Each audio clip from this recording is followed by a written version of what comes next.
Chapter 1353. After that, the two old men did not immediately leave the steel forest. Like last time, they carefully examined the stonemason's carving to prevent any mistakes. Generally speaking, even for the book core, because the stonemasons who carved the book core were often very different in terms of calligraphy, there was often a situation where the book core was out of shape. Although Mi Chong and Peng Henian did not ask for too much, they still wanted to make it perfect. Perhaps the two old men felt that this was the only thing they could do well. However, the stonemason's carving skills were satisfactory.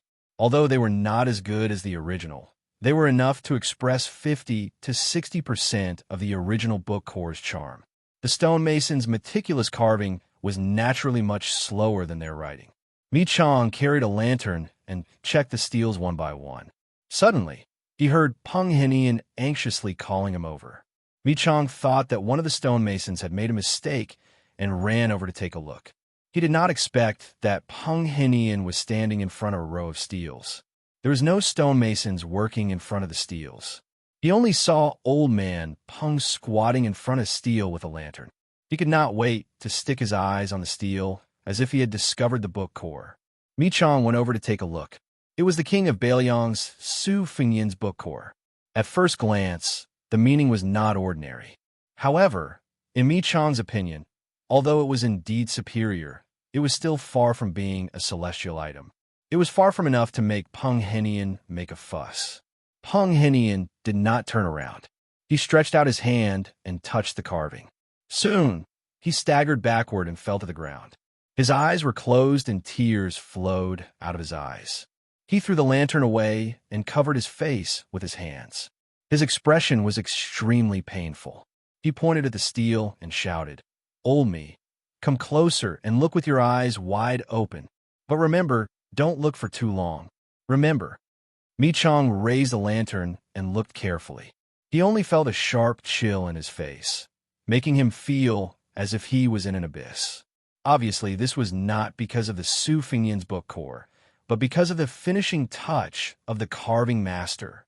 Mi Chong's eyes soon stung. He closed his eyes and shook his head hard. He murmured, "The beginning and the end are decisive, like the kundo cutting jade. How could this be carved by the best stonemason in the world in such a short period of time? This is truly a work of the gods."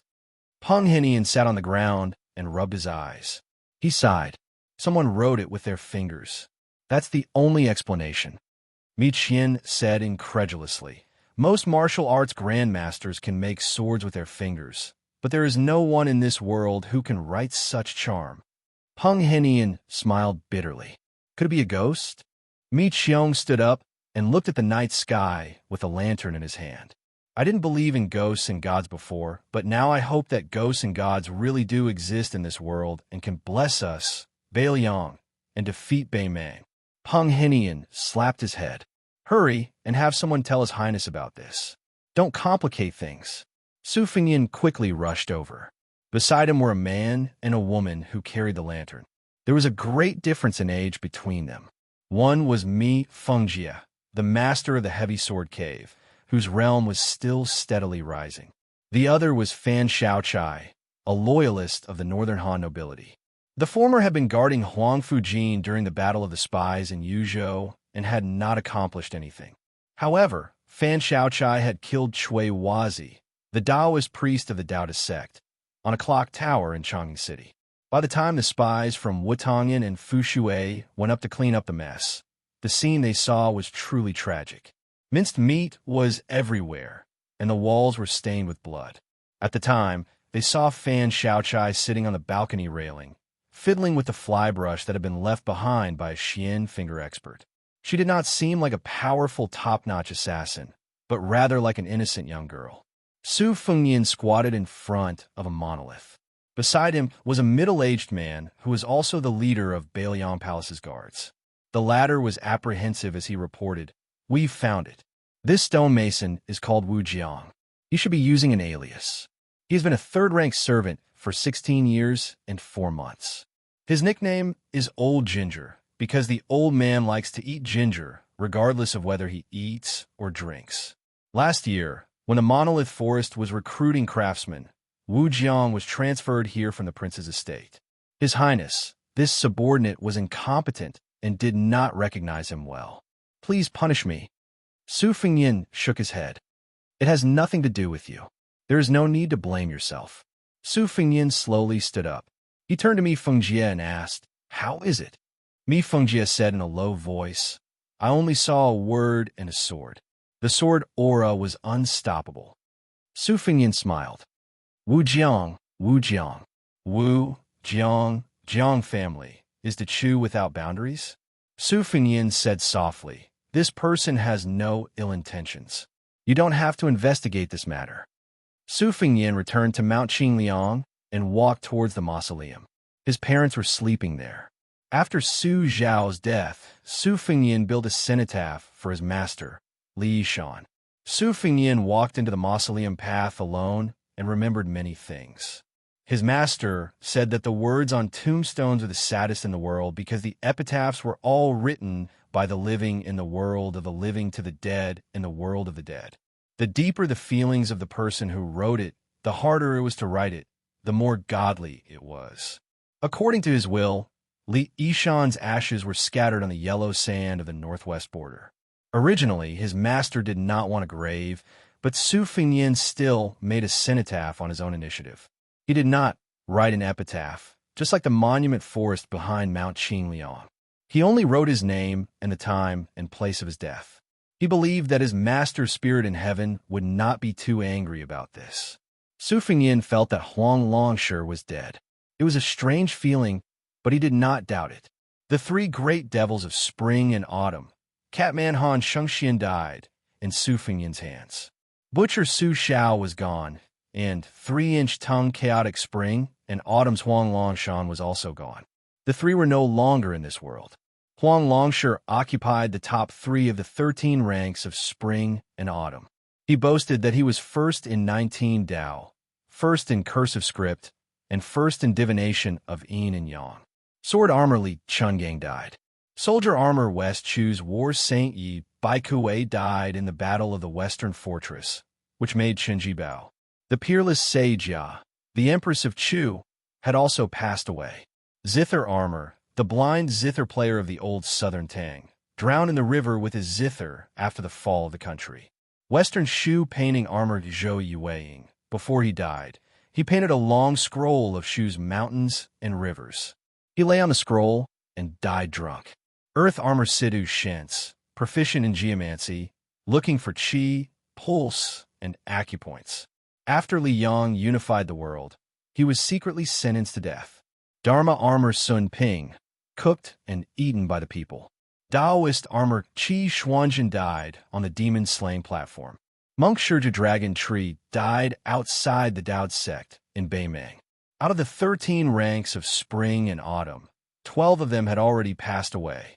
Only one unimportant Dao armor was left. It was likely that he had also died in obscurity due to the general trend of the world. In fact, ever since Gu Jiantang became recognized as the world's #1 saber master, this Dao armor, who had only appeared briefly in Jianghu and whose name was unknown, was mentioned less than Li Chungang, who had stayed under the Tide Listening Pavilion. When Li Chungang returned to being a sword immortal in the great snow plains of Mount Hui, he could not be compared at all. On a night in early spring, snowflakes floated down from the sky. The snowflakes seemed to be getting more and more intense. Su Fengyin could not help but stop and raise his head to catch the snowflakes. For some reason, Su Fengyin thought of White Fox's face and his or her 2 sabers, Spring Thunder embroidered winter. Su Fengyin still did not know who White Fox's face was. Was it really called Nangong Push? Why did she come to Bailiang? Why did she insist on entering the Tide Listening Pavilion? Su Fengyin would leave for Yuzhou the next morning. The reason he did not meet Yin Qiji and Kong Zhenrong was not because he had a problem with them, but for their own good. But even if he was misunderstood, even if he did not meet them, Su Fengyin still rushed back to Mount Qingliang. This was what brothers were like. Su Fengyin only recognized 4 brothers in his life: Li Hanlin, Yin Qiji, Kong Wuxia, and Wenhua. Suddenly, Su Fengyin, who was walking slowly in the wind and snow, saw a strange figure standing in front of the two tombstones with his back to him. This scene did not make sense, nor did it make sense. The Bailiang Palace of today could be said to be heavily guarded, compared to the situation in which His Royal Highness had deliberately created a loose exterior and a tight interior in order to fish. Not to mention entering the forbidden area of the mausoleum. The figure turned around and said flatly, "Return on a snowy night." Chapter 1354. Su Fengyan did not know who the person on the stele was referring to, but with his excellent memory, he recognized the old man's identity at a glance. It was the old servant of Mount Qing Liang who had temporarily become a stonemason, Wu Jiang, who loved eating ginger. When they first met, the old man was standing among the group of stonemasons. His figure was stooped, his face weathered, and he was not eye-catching. If Su Fengyan had not fallen so much, he might have been able to see some clues at that time. Su Fengyan did not retreat, but instead advanced slowly. Only then did he realize that the old man, who had straightened his back and did not pretend to shrink back, had an excellent bearing. He actually had the powerful aura of an elder in the palace hall. In Su Fengyan's impression, the older generation of masters who were pure Jianghu people, except for Han Shengxian and Sui Xiegu, were easily intimidating. At first glance, Old Huang, the old man in the sheepskin coat, and the old general of Mount Longhu, Zhao Shituan, were not even close to the high and mighty masters of the martial arts. This confirmed Su Fengyan's previous guess. Even if the old man, who used the pseudonym of Wu Jiang, was not the West Chu dynasty's master of calligraphy, Qi Lianhua, who was known as the second of the millennium ranking, he was still closely related to the master of calligraphy. It was not difficult for a person to hide one's inadequacies, but it was not easy to hide one's inadequacies in calligraphy. Qi Lianhua, who was born in a powerful family, was recognized as a master of calligraphy with extraordinary talent. However, in the Dechu dynasty, he was only an official in the Han Academy. He only did small things like helping the emperor, surnamed Jiang, write articles on titles and inscriptions on steles. He edited half of the history books of the previous dynasty that died without any illness. Therefore, at that time, he was also nicknamed Qi Lianhua and Tian Hualang. The latter implied that Qi Lianhua could only add flowers to brocade and not provide timely help. After the fall of West Chu, the Qi family of Guangling declined. Qi Lianhua's whereabouts were also unknown. Qi Lianhua was originally the West Chu's book armor, who was known for his semi-cursive script. As soon as his Warring State style was published, it was praised as the world's second semi-cursive script. Later, Nailan Yusi, who was appointed by the Liang government as the double champion of spring and autumn calligraphy, had the world's first semi-cursive script, Shangguan style, to compete with him.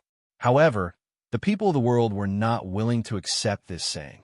They did not recognize Nailan Yusi as the double champion, and only recognized that Qi Lianhua's calligraphy attainment was close to that of the ancient sages. However, as for the spring and autumn book armor, it belonged to none other than Huang Longshu, who was known as the unrivaled champion in cursive script. Later on, Liang impatiently pushed out this old man of the Song family as the first champion of literature, but he was also sneered at by the people of the time. It was fine if this old man of the Song family was content to be the head of the literary world as a lackey of the Zhao family of Liang. However, with the Shangyin Academy's Chancellor Qi Yang Longzhu in front of him, how could he be the first champion of literature for the spring and autumn book armor? The Liang imperial court was not satisfied. Although there was no first champion of literature, there was no second champion of martial arts. Therefore, they wanted to push Wang Xianji of the martial arts city as the first champion of literature. However, they were directly rejected by the self-proclaimed second in the world, Old Monster Wang. As a result, there were many dazzling versions of the spring and autumn book armor.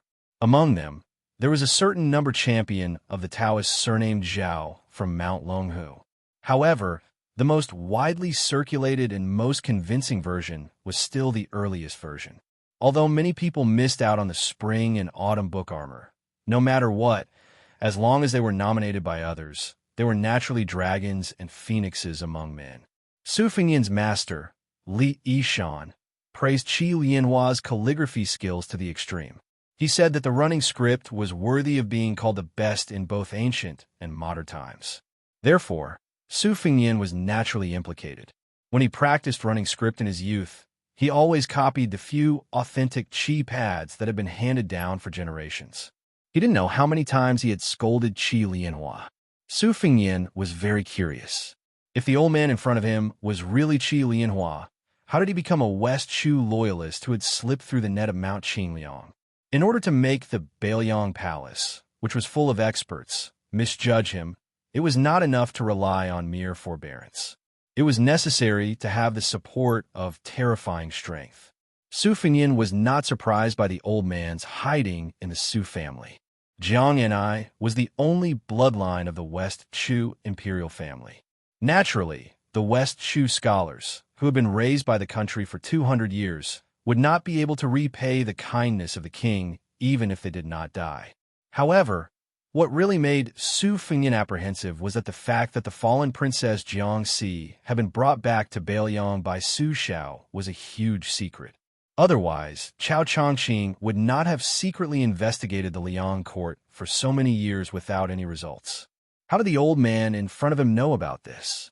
Su Fengyan did not immediately retreat from this mausoleum. Instead, he looked into the eyes of a remnant of the old Chu. This was actually a very big risk.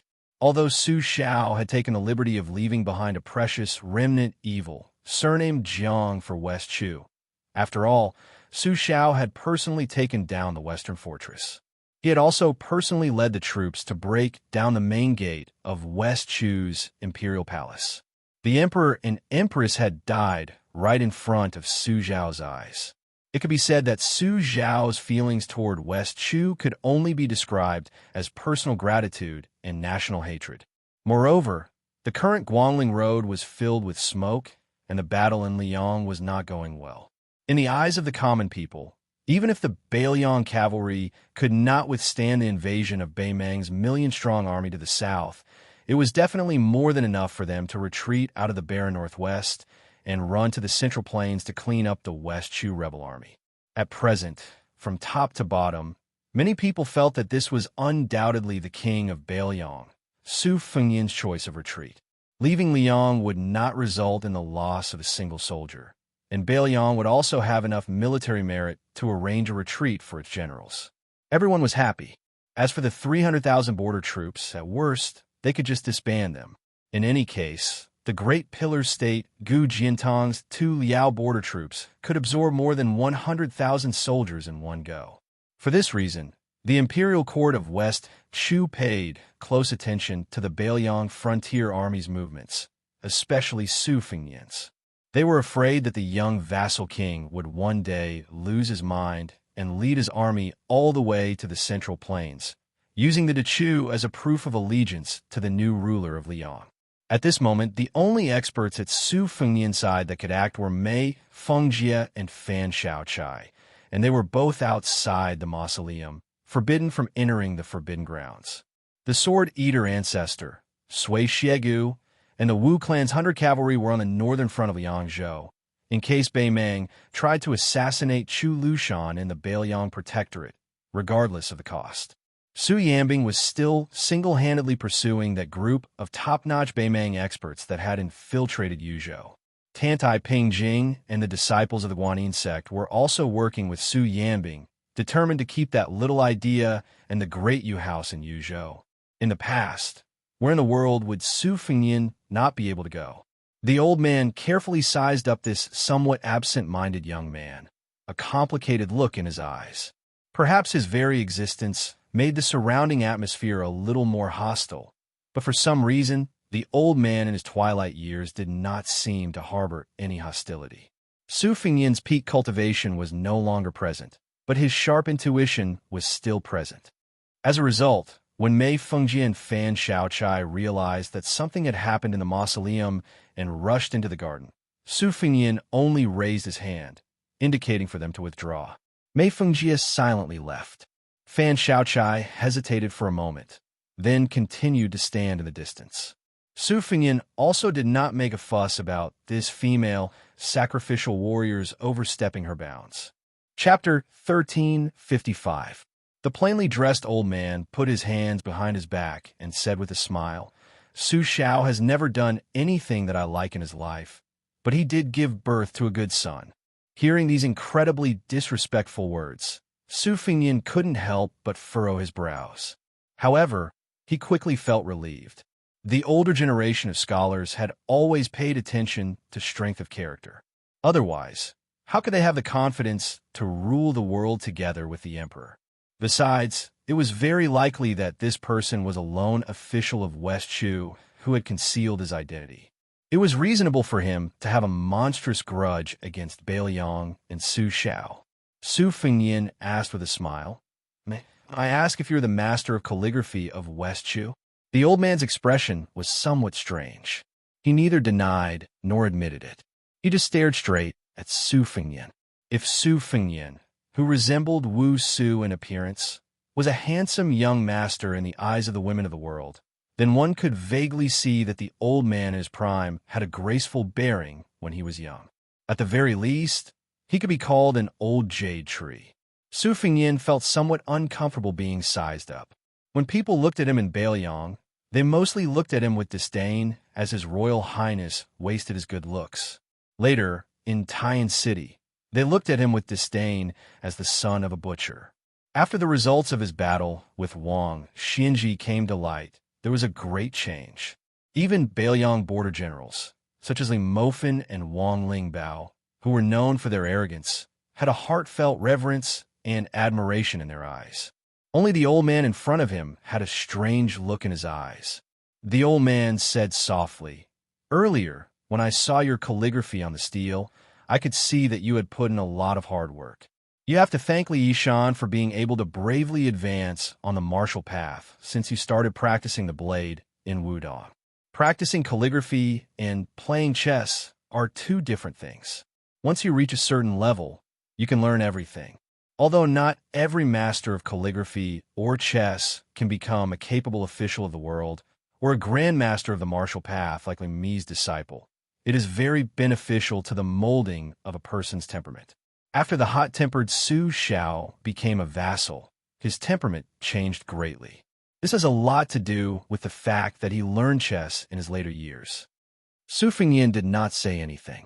When Su Xiao made his fortune in Liaodong's Jinzhou, he was just an illiterate wanderer. It could be said that Su Fengyan's ancestors had nothing to do with any scholarly family or farming family. After Su Xiao came to Bailiang, he became a terrible chess player.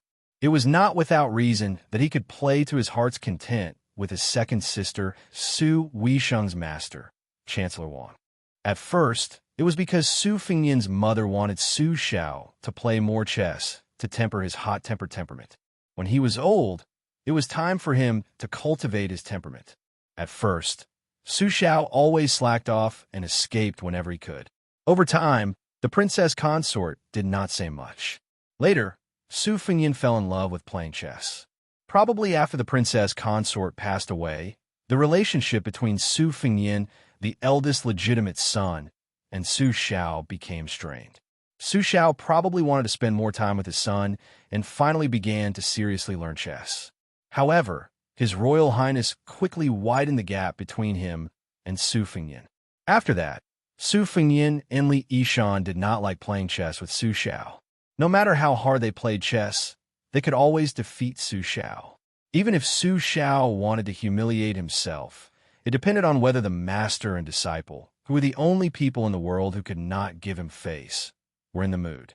Su Weisheng had always been able to patiently play chess with Su Xiao. However, perhaps in the heart of Su Xiao, who had never concealed his preference for boys, it was more interesting to play chess with his son. Even if Su Fengyan killed all the chess pieces on the chessboard and left only a few pieces, the old Prince Liang, who had won many battles, and the lame Su, who was recognized as the most ambitious person in the Liang dynasty, would also feel very happy. His peerless achievement in pacifying the spring and autumn period allowed Su Xiao to be on equal footing with the late Emperor Zhao Dun's father when they met. In the future, when he attended court, he would be able to carry his sword into the palace. However, in Mount Qingliang, many scenes always made people, especially outsiders, feel that it was absurd. Su Xiao was being chased in Wutangan, and the one sitting at the head of the table at the prince's manor banquet was the young heir. Not to mention the families of nobles, marquises, generals, and ministers.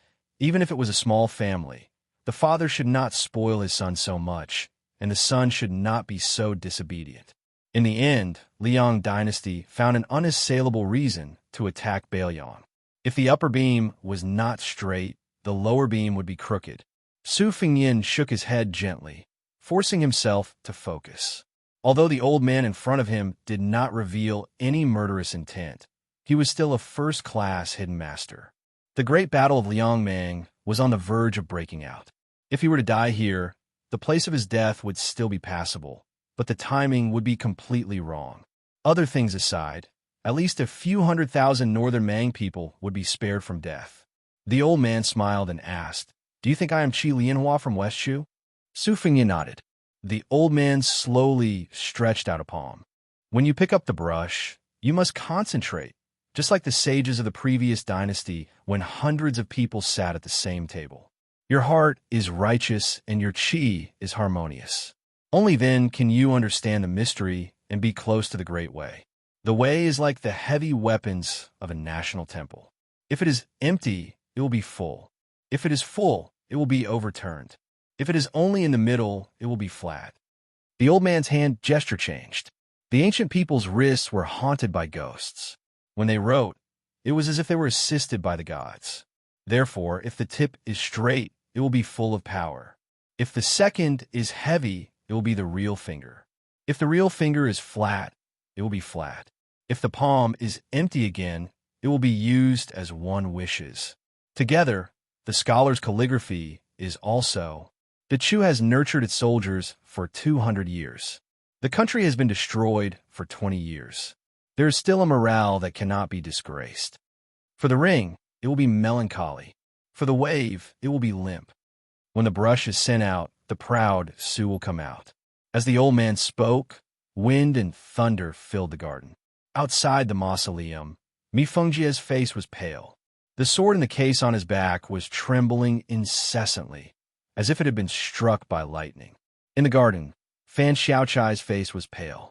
She was on the verge of collapse, but she still gritted her teeth and stubbornly refused to take a step back. This old man's palm slowly turned over. It seemed like he was just picking up the brush and slowly sketching.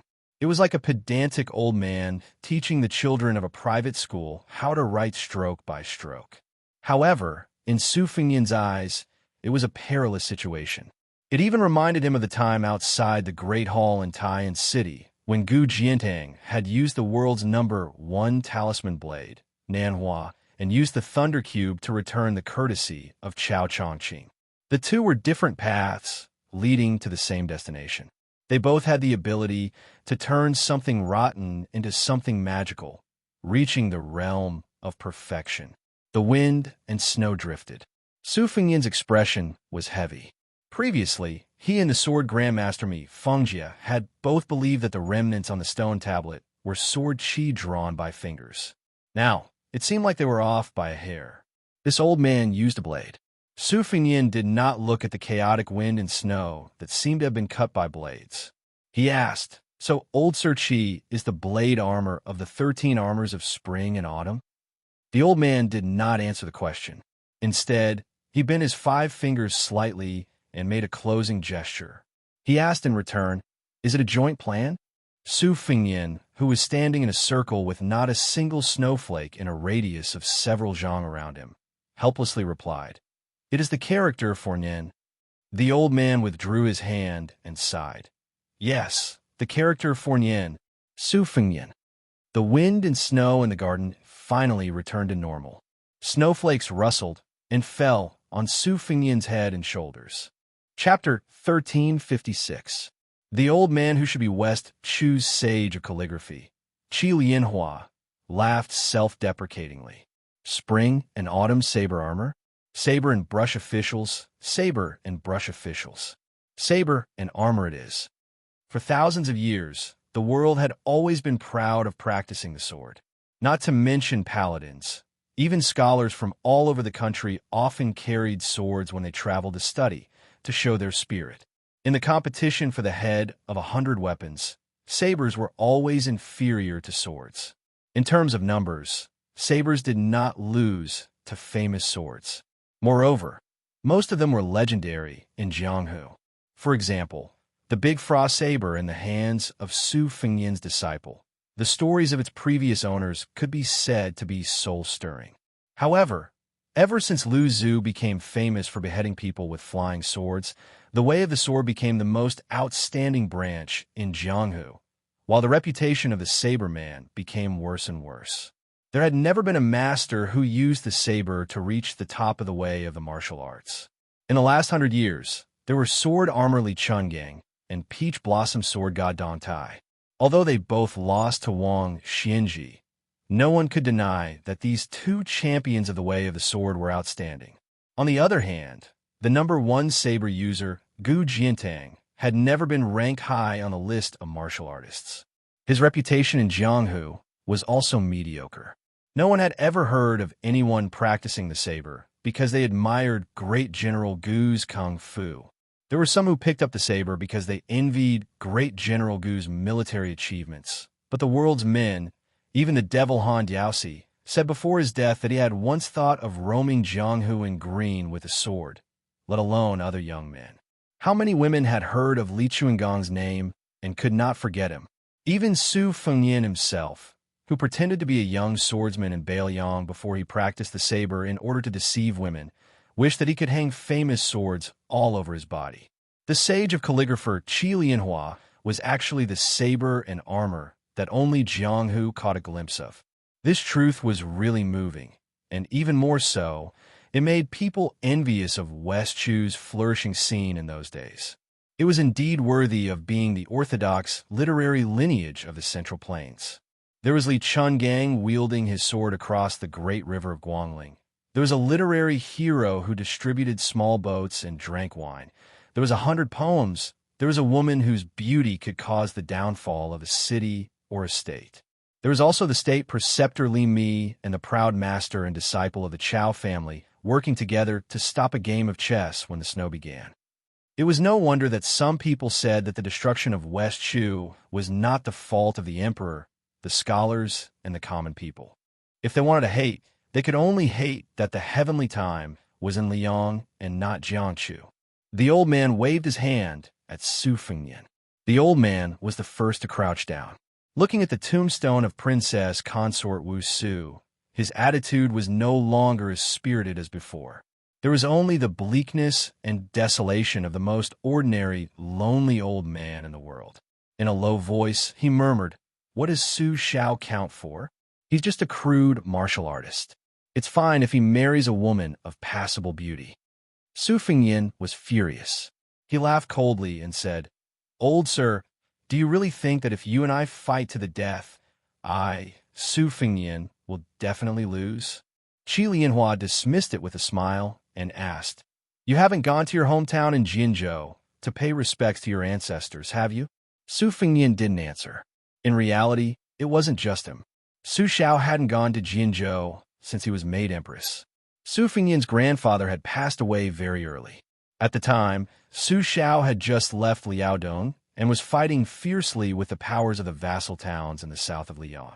After Su Fengyan was born, he had never seen his grandparents. Su Xiao was the only child, so he didn't have any relatives from the Su family. In the early years, some distant relatives from Jinzhou had run to Beiliang to claim kinship with Su Xiao. Su Xiao, who had been looked down upon in his youth, could be considered extremely benevolent and gave them a share of wealth and glory. As for the elders on his mother's side, Wang Fei Wu Su almost never mentioned them. When Su Fengyan was young, he would occasionally hear his mother mention that his maternal grandmother was a good person who got along well with others. It was a pity that she had passed away early. As for who his maternal grandfather was, his mother had never said a word. Su Xiao also wasn't willing to say much. Only once, when he was drunk, did he angrily say that the old man had died a long time ago. Su Fengyin guessed that Su Xiao must have been rejected outside the Wu family sword tomb when he had asked for marriage. He had been beaten by his father-in-law with a sword until he pissed his pants. From then on, they had formed a grudge and never had any contact with each other again. Su Fengyin also had resentment towards that maternal grandfather. Later on, his aunt at Mount Qingsheng always wore armor and covered her face. It was the Wu family who had made things difficult for his mother that caused his aunt, a sword attendant, to have her face cut beyond recognition by the sharp sword Qi. Although it wasn't his maternal grandfather who had done it, Su Fengyin felt that if that maternal grandfather had said a few words of justice and treated his mother's running away from home, the Wu family sword tomb wouldn't have been so cruel and vicious. Especially after learning that his own uncle, Wu Qi, purposely met in Beimeng but didn't acknowledge him. In the end, he went to Shishu to assist Chen Jibao. Su Fengyin really didn't have any good feelings towards relatives and elders with the surname Wu. Even though the current head of the Wu family, who he should have called great-grandfather, had taken the initiative to make up for it once on the Beiliang border, Su Fengyin couldn't help but feel a knot in his heart. The old man let out a long breath and said ruefully, "I once helped the Chu compile the history books of the previous dynasty and read them all. At the time, although my bladesmanship didn't have the name of a grandmaster, it had the strength of a grandmaster. However, when I was compiling the history books, I often felt terrified at night. There was no other reason than the 3 words, 'People eat each other everywhere' in the books. Although it is normal for the world to rise and fall, every time there is a turmoil, the suffering of the people is really unspeakable. On the road outside the outskirts, dawn and dusk are like sheep herding. The clamor of eating and choosing the fat part, the swift blade, descends to strive for victory. What kind of tragic scene is this? The road is full of the dead, and the living are ghost neighbors. The common people of the world are half-wandering ghosts. This isn't a poet in troubled times moaning about nothing. I saw with my own eyes that at the end of the spring and autumn period, boys were sold for a few copper coins, and girls were only worth a handful of corn. Later on, some parents couldn't bear it and exchanged children for food with others. In the end, people in the world were no longer human, but worse than ghosts. How can I not hate Liang? How can I not hate Su Xiao, who went all the way south to destroy cities and countries? In the old days, the nobility's house was a place where foxes and rabbits roamed. In fact, it wasn't just the nobility's house that was like this. Su Fengyin grabbed a handful of snow from the ground and held it in his palm. He couldn't help but interrupt the old man's speech. Su Xiao said that a person should know their place. The first-class scholar Qi Jiping, the second-class scholar, can also complain for the common people. As a warrior who carries a blade, he only knows how to fight and only fight. If you give him a few thousand people, he will conquer a city. If tens of thousands of people, he will conquer a country. When he has hundreds of thousands of cavalry, what else can he fight if not the world? So later on, when so many people scolded him, he never talked back. He also didn't think that what he did was right. In the Beiliang army, the older generation like Yan Wenwan, Zhong Hanwu, He Zhonghu, and the younger generation like Chu Lushan, Li Mofen, and Chao Xiaojiao, which one of them isn't a notorious veteran ruffian in the eyes of the world? Su Fengyin's expression was firm as he said in a deep voice, but it can't be denied that if someone has to be the butcher who helps Li Yang unify the world, then Su Xiao is definitely the best result. Qi Lianhua sighed. I really haven't thought about this. The old man who was deep in thought suddenly laughed. Huang Longshi has a poem that is widely circulated. The country is broken. The mountains and rivers are still there. The city is in spring, and the trees are deep. This old man of the Song family in Liang commented that the word deep is not as good as the word life.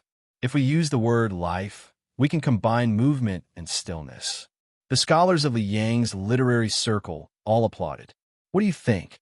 Su Fengyin said calmly, my second sister once said in Shangyin Academy that this old man of the Song family changed a dog's fart. Qi Lianhua asked, then aren't you curious about which family Su Weisheng is the daughter of? Su Fengyin was touched and couldn't hide his anger. It's none of your business. Qi Lianhua narrowed his eyes and smiled. Su Fengyin, "Oh, Su Fingyin, you really are similar to your father, Su Xiao." Su Fingyin took a deep breath.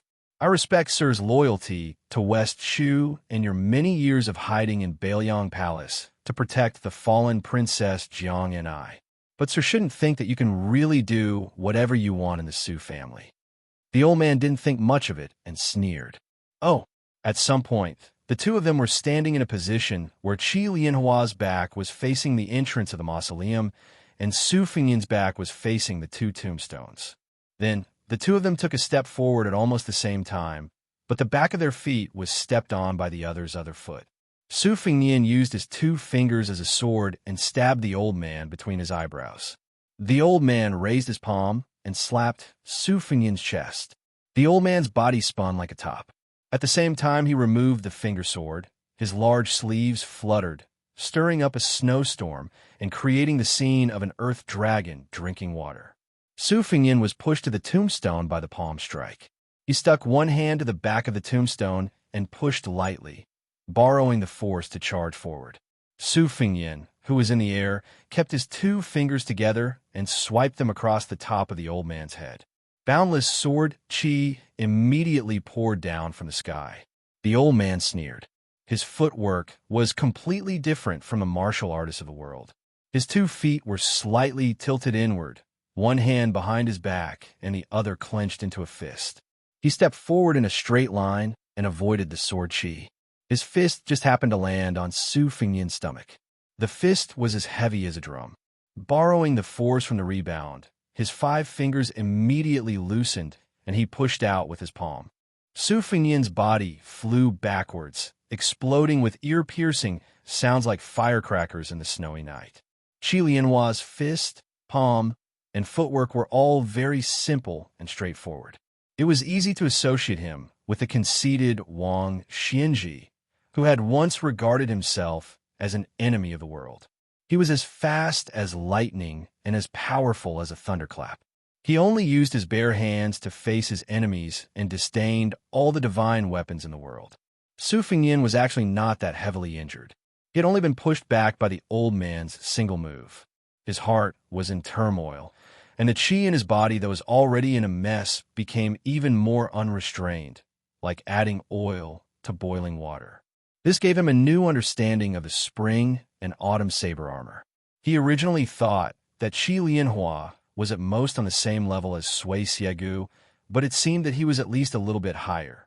If it was before the Zhanlong, in Liuzhou, Su Fingyin was confident that even if saber armor went all out and he was careless, he would not be in such a difficult situation. After Su Fingyin landed, a trace of blood seeped out of the corner of his mouth. However, he did not wipe it away. He did not care, nor did it matter.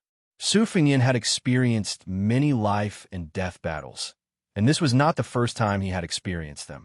The old man clicked his tongue and said, "With your current terrible situation, you would have at most used 3 moves to put your life on the line. Against a normal Vajra or mysterious finger expert, 3 moves would have been enough. Unfortunately, you met me." Su Fingyin calmly said, "There is no need for 3 moves. 1 move was enough." The old man asked, "Even if you die, you still want to protect the 2 tablets behind you? If you die, what's the point of the tablets?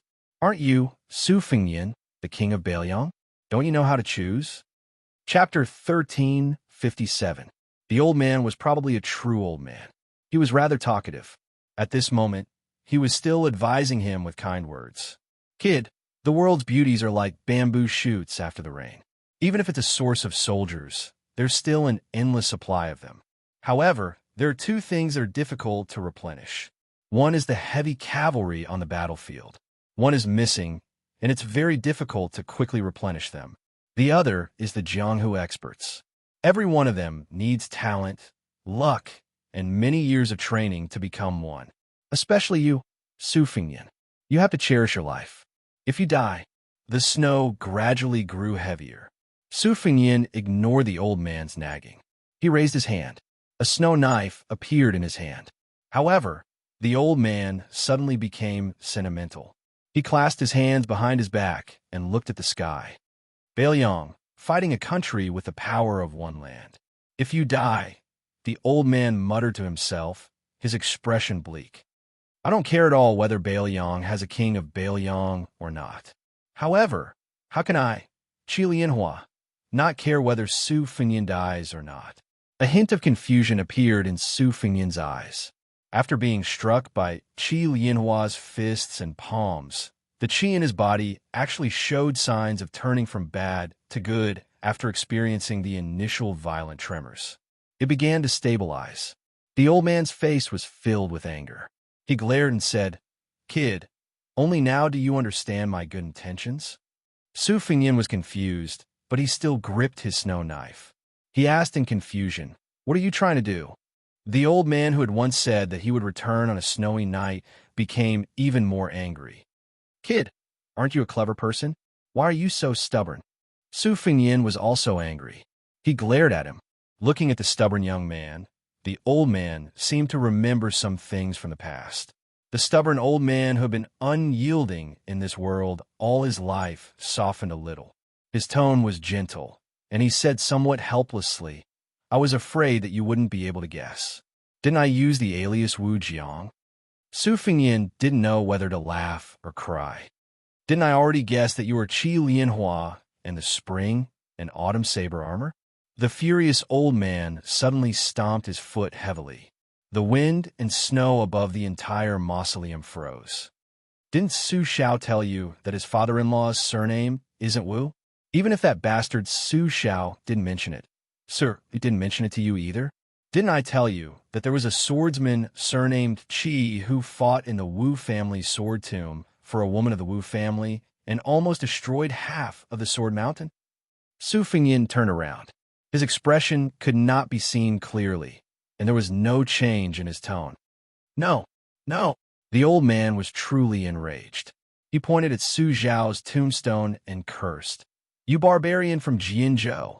Back then, in order to marry my daughter, you said that you wouldn't kneel to the heavens or the earth, but now you're kneeling to your father-in-law. You're just a small military officer with a few hundred people under your command, yet you dare to threaten me. If I don't agree, you'll definitely lead an army to wipe out the Chu. I should have killed you with a single palm at that time." When the old man fell silent, there was only the sobbing of the wind and snow in the courtyard. The old man's eyes were kind, but his face was also full of guilt. He gazed at the back of the young man who was far more pleasing to the eye than Su Xiao. He slowly said, "The first time I secretly saw you, it was when the Su family's armored cavalry was on their way to Bailiang. It was also a snowy night like this in a small temple. You were punished by your mother to study all night. You held a book in your hands and sat on the knees of the Buddha statue in the main hall. Under the light of the Buddha statue's everlasting lamp, you read until dawn. Beside you, there were 4 clay statues of heavenly kings. They either carried sabers or swords, or their faces were ferocious. The light of the lantern was dim. Outside the hall, the wind and snow were like female ghosts weeping and complaining. Even an adult would be afraid, but a child like you was not afraid. I watched you from the beam for the whole night. I really liked you from the bottom of my heart. You really are my grandson." The old man's heart surged with a heroic spirit that came from his grandson. "I don't recognize Su Xiao as my son-in-law, but I like you as my grandson. Even if Su didn't recognize me as her father, I still shamelessly came to Liangzhou. After Su died of illness, I changed my name and became a lowly servant. Who am I? Qi Lianhua. I can win and lose on the chessboard with the Chu's imperial advisor Li Mi. I can drink wine with Tai Fu Sun Shiji and talk about the country. I can stand shoulder to shoulder with Yi Bai Kuei on the battlefield. I can make Chao Changqing, who is waiting for the imperial decree, call me half a teacher." Su Fengnian, who had his back to the old man all this time, squatted down and looked at the 2 tombstones. He asked, "Why didn't you formally marry my grandmother back then? Instead, you let my grandmother and my mother depend on each other for survival in the eyes of the family." The old man was silent. His eyes were full of sorrow and regret. Su Fengnian said softly, "The country is beautiful. The country is beautiful. The country is in front and the beauty is behind. Do you think the country is more important?" Or do you think that a real man doesn't have to worry about not having a wife? You're the famous icing man of spring and autumn. Do you think that women are just icing on the cake in your life? Su Fengnian asked again, "Why didn't you protect my mother during the white clothes case in the capital?" Without waiting for an answer, Su Fengnian said in a hoarse voice, trembling, "So I didn't know I had a grandfather. I just thought he died a long time ago. Whether his surname was Wu or Qi, whether he was a hero or a nobody, it didn't matter at all." After a long time, the old man sighed and was speechless. Su Fengnian sat cross-legged in front of the tombstone. He bent down and reached out to brush away the snow in front of the tombstone. Qi Lianhua walked to the tombstone and lowered his head to look at Su Zhao's tombstone. He said indifferently, "When I heard the news and rushed to Taiyan City, it was already too late." The old man said self-deprecatingly, "It doesn't matter if you don't recognize me as your grandfather or if you think that Qi Lianhua is cold-blooded. I think that no matter how much you dislike the man your daughter chose, a married daughter is like water that has been poured out. Moreover, at that time, 3 sabers and armors couldn't kill the Liang Emperor, Zhao Dun. Since that's the case, as for the Yuan Bunshi, Su Xiao, Han Shengxian, and Lu Haoshi, as long as Su Xiao is alive, it's him who has the courage to do it. If Su Xiao can't do it, there are still my daughter, Wu Su's children." The old man turned to look at Su Fengnian, who was constantly sweeping the snow with his hands. He said softly, "The Taoist saint said that life and death are like sleep. When you sleep, you can get up and live. When you sleep, you can't get up and die. Therefore, there's a great terror in this world. When people are alive, they cry instead of laughing. In the Buddhist scriptures, there is also a great terror of life and death." The old man also squatted down and said freely, "Maybe you're right. Su Xiao is much stronger than the spring and autumn saber armor, or to chew. It's just that I don't want to and don't dare to admit it." The old man looked at Su Zhao's tombstone and said with a smile, "In the end, I couldn't even drink a cup of wine from you." Su Fengnian said softly, "It's too late." Su Fengnian's eyes reddened. "In the past, I couldn't understand why there was a pair of shoes in the box under Su Zhao's bed that didn't fit anyone in the Su family." The old man was stunned. Then the old man laughed loudly. He clenched his fists and rested them on his legs. Spring and autumn is a dream of spring and autumn. People live for a lifetime, but life and death are 2 things. When you come, you cry, but when you leave, you smile. Then the old man stretched out his hand and held a cup. A crystal-clear cup of snow appeared between his 5 fingers. Snow fell from the cup. He said loudly, "Father-in-law, toast to my son-in-law. A cup of snow for wine. A cup of wine without wine. Little Nian, this old man wants to make a trip back to Guangling. I left my hometown for too long. Don't send me off." After toasting, the old man turned around and patted away the snow on one of his grandson's shoulders. He took out a yellowed book from his bosom and gently placed it beside Su Fengnian. With one last sentence, the old man stood up and shook his sleeves. He began to stride towards the entrance of the mausoleum. As soon as he left, his figure flashed and disappeared. Su Fengnian, who was a step too slow, was completely unable to stop him. Outside Liangzhou City, the old man walked further and further away. His speed was so fast that even Beiliang's A-ranked horses could not match him. A cold blade, gradually formed from snow, appeared in the old man's hand. Everyone knew that Chu practiced calligraphy all his life. His favorite characters were Su, Nian, and Chen. His daughter, Wu Su, was gone, but his grandson, Su Fengnian, was still alive, and he was very promising. He had nothing to worry about in this life. It was time to get rid of the nickname of Qi Bamboo. There was no harm in making the name of Qi Tianhua a reality. Little Nian, take it as your grandfather's last selfish act. Let the world know that after your father died, you still have an elder in this world. With me, Qi Lianhua, there is no one who could disgust Beiliang without paying the price. The great pillar of the country, Gu Jiantang, can't. The new emperor of the Zhao family can't either. Little Nian, you just need to guard the northwest gate of the Central Plains. Su Fengnian's figure flew quickly and stood alone at the top of the city wall. However, all he could see was a vast expanse of whiteness. After standing for an entire night, at daybreak, Su Fengnian remembered the old man's last sentence and muttered to himself, "Can I really do it?" In the spring of the second year of Xiangfu, a terrifying piece of news was sent back to the capital from the borders of Liao and Liao. Gu Jianhang had lost. Moreover, he had lost to a person who used a blade. More importantly, the martial arts grandmaster who had appeared out of nowhere did not mention his name. He only mentioned an unimaginable identity. At dusk, in the suburbs of Tian City, two men who were about one generation apart in age sat opposite each other in a pavilion. The younger one was the young phoenix of the Song family, Song Kelly, who had recently made a comeback in the capital. Song Kelly had not yet taken up a post in the capital, but Jean Lanting, the assistant minister of the Ministry of Rights, had invited Song Kelly to his family banquets several times. Many old people in the capital, especially the nobles of the imperial clan, had also expressed their goodwill. Chapter 1358. Song Kelly, who was supposed to be proud of his success, had a sad look on his face. He looked at Mr. Yuan, who was drinking, and said sadly, "Even if that person is a great guru who is better than General Gu, Tian City was able to deal with a man with a sword who brought his family along. Why can't they deal with another martial artist?" Yuan Bunshi smiled and glanced at Song Kelly without saying a word. Song Kelly's hand on the table was clenched tightly.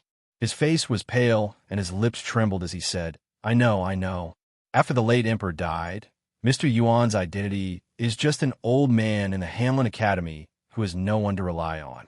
The current emperor can't wait to get rid of his shackles. The appearance of that old man gave him a once-in-a-lifetime opportunity to kill with a borrowed knife without staining his hands with blood. Therefore, the imperial guards in the capital city can't be mobilized. The Qi cultivators in the imperial astronomer can't be mobilized. The Jianghu masters who rely on the imperial court can't be mobilized either. Mr. Yuan, is Tian City going to burn the bridge after crossing the river again? Does the Zhao family not want any face at all? Song Kelly lowered his head. Mr. Yuan once taught me that serving the emperor as a subject is akin to burning a stick of incense for a Buddha. A new emperor brings in a new subject, and it's because the incense is broken. Yuan Bunshi, whose tongue was cut in half, looked calm. He put down the wine cup and said vaguely, yes and no. What I said earlier was only the way of being an official. But there's a more original way of being a person that can't be forgotten. Offering incense to the emperor is actually a skill, not a Tao.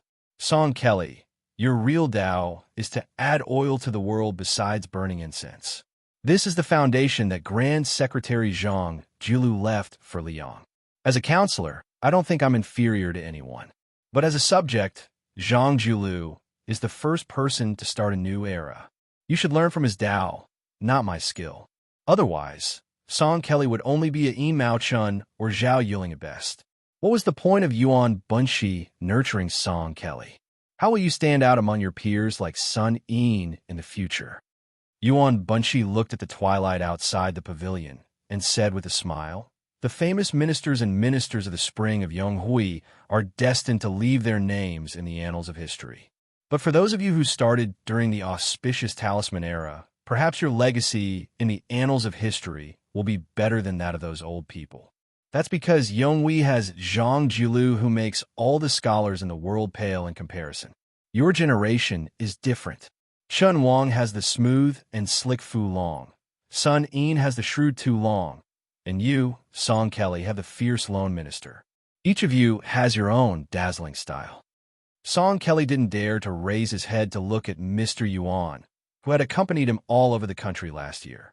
Yuan Bunshi said in a low voice, various parties try to rope you in, but I kept telling you to wait for the best offer. So last night, the ceremony director at Chief Song Tonglu's disciple found you and gave you a verbal order. You don't have to feel guilty. If you can't wait to tell me about Yuan Bunshi, then I will be disappointed. Song Kelly suddenly looked up. Yuan Bunshi smiled indifferently and said softly, he's here. A person walked over from afar. There was a strange, snow-white long blade hanging from his waist. Song Kelly stood up and blocked the steps of the pavilion. The old man didn't seem to move, but Song Kelly, who was skilled in martial arts, was thrown out of the pavilion. After the old man sat down, Yuan Bunshi put 3 wine cups on the table and gently pushed a clean cup in front of the old man. Yuan Bunshi smiled calmly and said, "Back then, I was curious as to why Mr. Qi would force his way through the gate of Tian City. Later, I saw Xie Feiyu give me many authentic copies of Mr. Qi's calligraphy. In the early years, there were many Chun characters, and in the later years, there were many Sunian characters. Zhao Go had tried to assassinate His Royal Highness 16 times in Bailiang, and 3 of them were most regrettable because of Mr. Qi's interference." The old man didn't raise his cup to drink. Instead, he put the snow-white blade on the table and said, "This old man will still let people drink a few mouthfuls of death wine. Drink slowly." Yuan Bunshi raised his head and drank all the wine in his cup. "Since Mr. Qi has the intention to kill, but doesn't have the intention to do so, why are you still pretending?" Qi Lianhua sneered and said, "It turns out that Yuan Bunshi is nothing more than this." Yuan Bunshi shook his head and said, "In life, some people are greedy for wine, and some people are greedy for life. It's human nature." Qi Lianhua said, "Li Yishan and Nailan Yusi. One helped Su Xiao to conquer the spring and autumn period. The other helped Zhao Bing to seize the world. This is the real world. As for Huang Longshi, you can't even compare with him. You, Yuan Bunshi, have been guarding the world all your life. What's funny is that you haven't been able to guard it. The reason why I didn't kill you is that not killing you is better than killing you." Yuan Bunshi mocked himself and said, "Mr. Qi, are you deliberately keeping me alive so that you can fight each other?" Qi Lianhua stretched out a finger and tapped the snow-white blade, made according to the earliest Su blade. "It's a good Su blade, but it's too boring to use it to behead a dog." Yuan Bunshi was unmoved and said with a smile, "Mr. Qi, since you didn't kill me, then I also have a word of advice. Killing me is just a small matter, but it's not easy to go to the city to find Emperor Zhao Zhuan. Compared to the former emperor, the current emperor is much more afraid of death. I believe that Su Fingyan would rather his grandfather return to Bailiang safely than to see you die heroically in Tian City, even if the way you die can be called magnificent. Su Fingyan has finally made a clean end to his past life and future life. If you leave, it won't even be the icing on the cake, let alone providing timely help." Qi Lianhua was surprised and said, "You, Yuan Bunshi, only have half of your tongue left. Not only can you speak, but you can also speak a few words?" Yuan Bunshi still looked happy and pointed to the wine pot. "For so many years, the wine pot of Huadiao wine has always been filled with Bailiang green Aunt Mr. Qi. Are you sure you don't want to drink a cup?" Qi Lianhua raised his cup and drank it. The old man got up and left the pavilion, but he left the blade and said, "You 3 emperors of Liang have all wronged Su Xiao." Yuan Bunshi watched the old man leave. After a long time, he nodded quietly. Song Kelly staggered into the pavilion with his hand on his chest. He was relieved to see Mr. Yuan safe and sound. After Song Kelly sat down, Yuan Bunshi stood up and looked at the sky. He said sadly, "The sky is going to rain, and the mother's going to get married. But I don't want some things to happen just like that." A smile appeared on Yuan Bunshi's face. "Mr. Qi, I'm just saying good words when I'm about to die." When Mr. Yuan turned to the stone table and held the cold blade, Song Kelly suddenly had a bad feeling and his face turned pale. Yuan Bunshi looked into the distance. It should be Song Tonglu waiting. Zhao Zhuan doesn't have the courage to do that. Yuan Bunshi withdrew his gaze and tossed a brocade pouch to Song Kelly. "Tell that head seal eunuch that if he wants to live longer and better than Han Xianxia, let him see something like this." Song Kelly fidgeted as if he had received a hot potato. His eyes were bloodshot. Yuan Bunshi said sternly, "Song Kelly, put away the brocade bag. Get up and take the blade." Song Kelly stood up subconsciously, but he panicked and took a few steps back. He didn't look like a young phoenix of the Song family anymore. Yuan Bunshi took a step forward and handed him the cold blade. Song Kelly shook his head frantically. The master of Liang rebuked him with a ferocious face. If you don't kill Yuan Bunshi, how can you stand by the emperor's side? Song Kelly's face was full of tears. He kept repeating, Mr. Qi, I won't kill you. Mr. Qi, I won't kill you. Yuan Bunshi sighed and put the blade on the table. Then he turned his back to Song Kelly and said calmly, Heroes don't have freedom. If you don't kill me, I'll be a useless person. Even if I live a few more years, there will be no trace of me in the world. Yuan Bunshi closed his eyes and said softly, Song Kelly, don't let me down. Huang Longshi, Enli Ishan, I'm one step behind you. Nailan Yusi, I'm one step ahead of you. Song Kelly held the cold blade with trembling hands. Yuan Bunshi suddenly opened his eyes and looked at the afterglow in the distant sky. The emperor's tutor with a half-inch tongue opened his mouth and took a deep breath, as if he was borrowing the last breath of this world. He roared, Take the head. Song Kelly's face was full of pain. He raised the blade and chopped it down. The head eunuch of the ceremony directorate, who wore a bright red python robe with a cold expression, leisurely walked to the bottom of the steps of the pavilion. He saw the young man, whose life had been full of misfortune, sitting on the ground in a daze. Blood and tears flowed from his eyes, and he held the head in his arms tightly. Outside Ten City, the old man narrowed his eyes and looked at the towering city wall. He smiled. I, Qi Lianhua, have always been ambitious but not capable. I've always wanted a lot of things. I wanted to surpass the ancients in calligraphy. I wanted the prosperity of my family. I wanted the longevity of the Chu, and I wanted the well-being of the common people. But in the end, I achieved nothing. The old man held his hands and sighed. My last request is very small. I just want to be a senior who can let me have a clear conscience. It was on this day that an unknown old man entered Tai and city and went straight to the imperial astronomer. He killed all the Qi trainers and 800 guards of the imperial astronomer.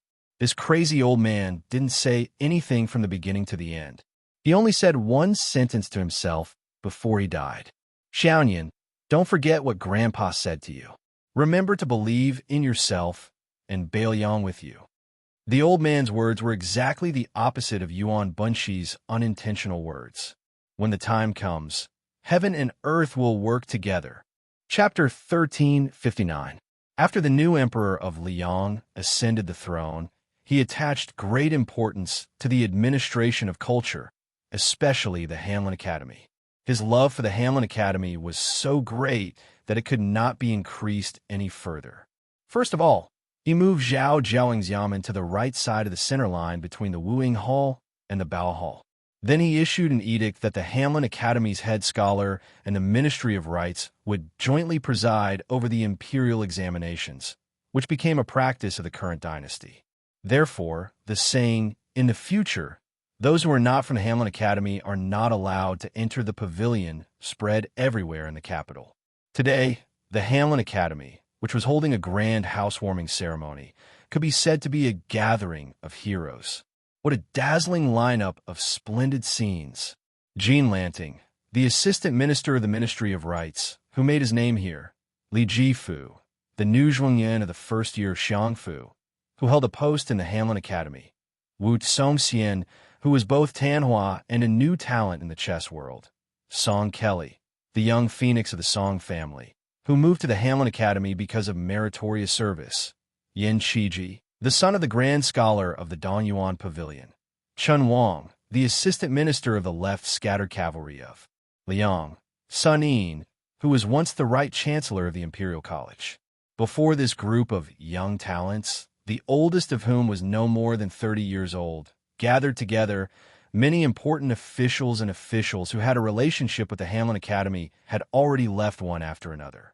For example, Zhao Yuling, the second in command of the Imperial Secretariat, Tantanan Huan, who was recognized as a veteran of the Hanlin Academy, the heavenly official Yin Mao Chun, who had been in charge of the Hanlin Academy for more than 10 years and had recently entered the Ministry of Appointments, and the Minister of War, Liu Baijie, the sword immortal of Tangxi, who had the title of Xiaguan, had come either alone or together. They really made the brand new Hanlin Academy shine, staining it with an air of nobility and elegance. At this time, in the secluded courtyard at the beginning of spring, under a small tree with branches as small as jujube flowers. Everyone was enjoying a game of Go. The people playing Go were not national players, nor were they the famous Xianxia who had defeated 3 national players in a row in the capital. Instead, they were 2 people whom everyone in the court felt were unfamiliar with. There was a huge age gap between the two. There was a stone table and 4 stone stools. On the table was a yellow rosewood chessboard that was very old-fashioned.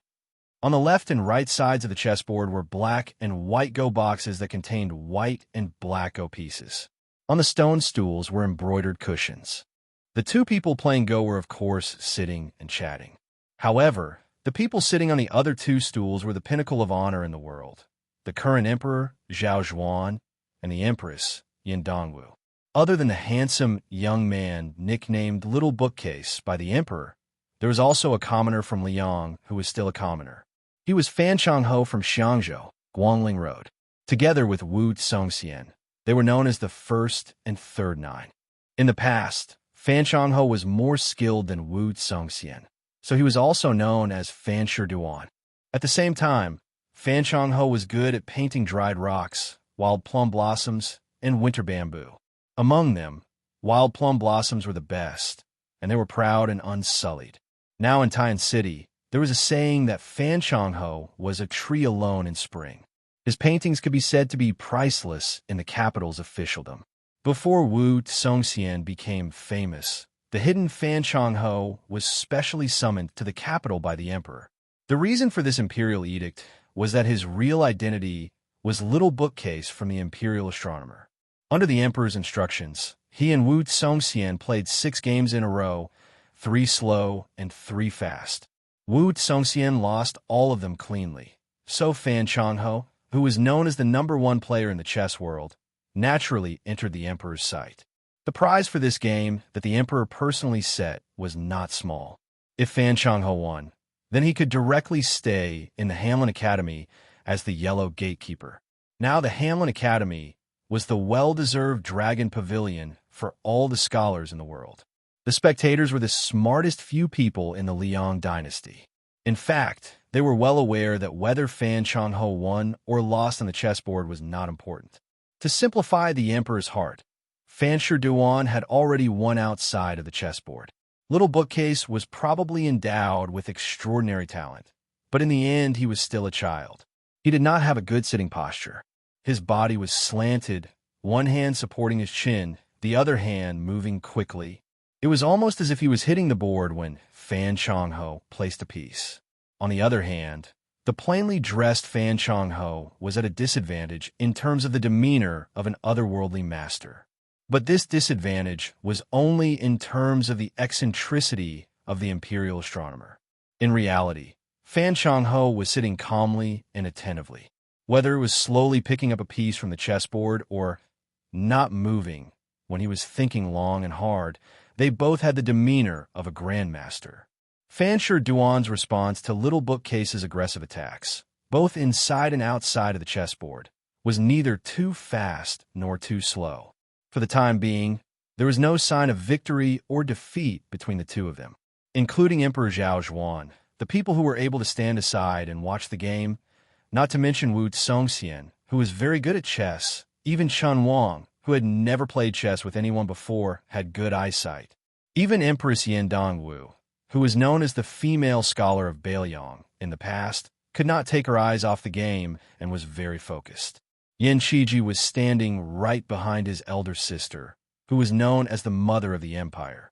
He was the only one who gave up halfway when he went to the border to observe the political affairs.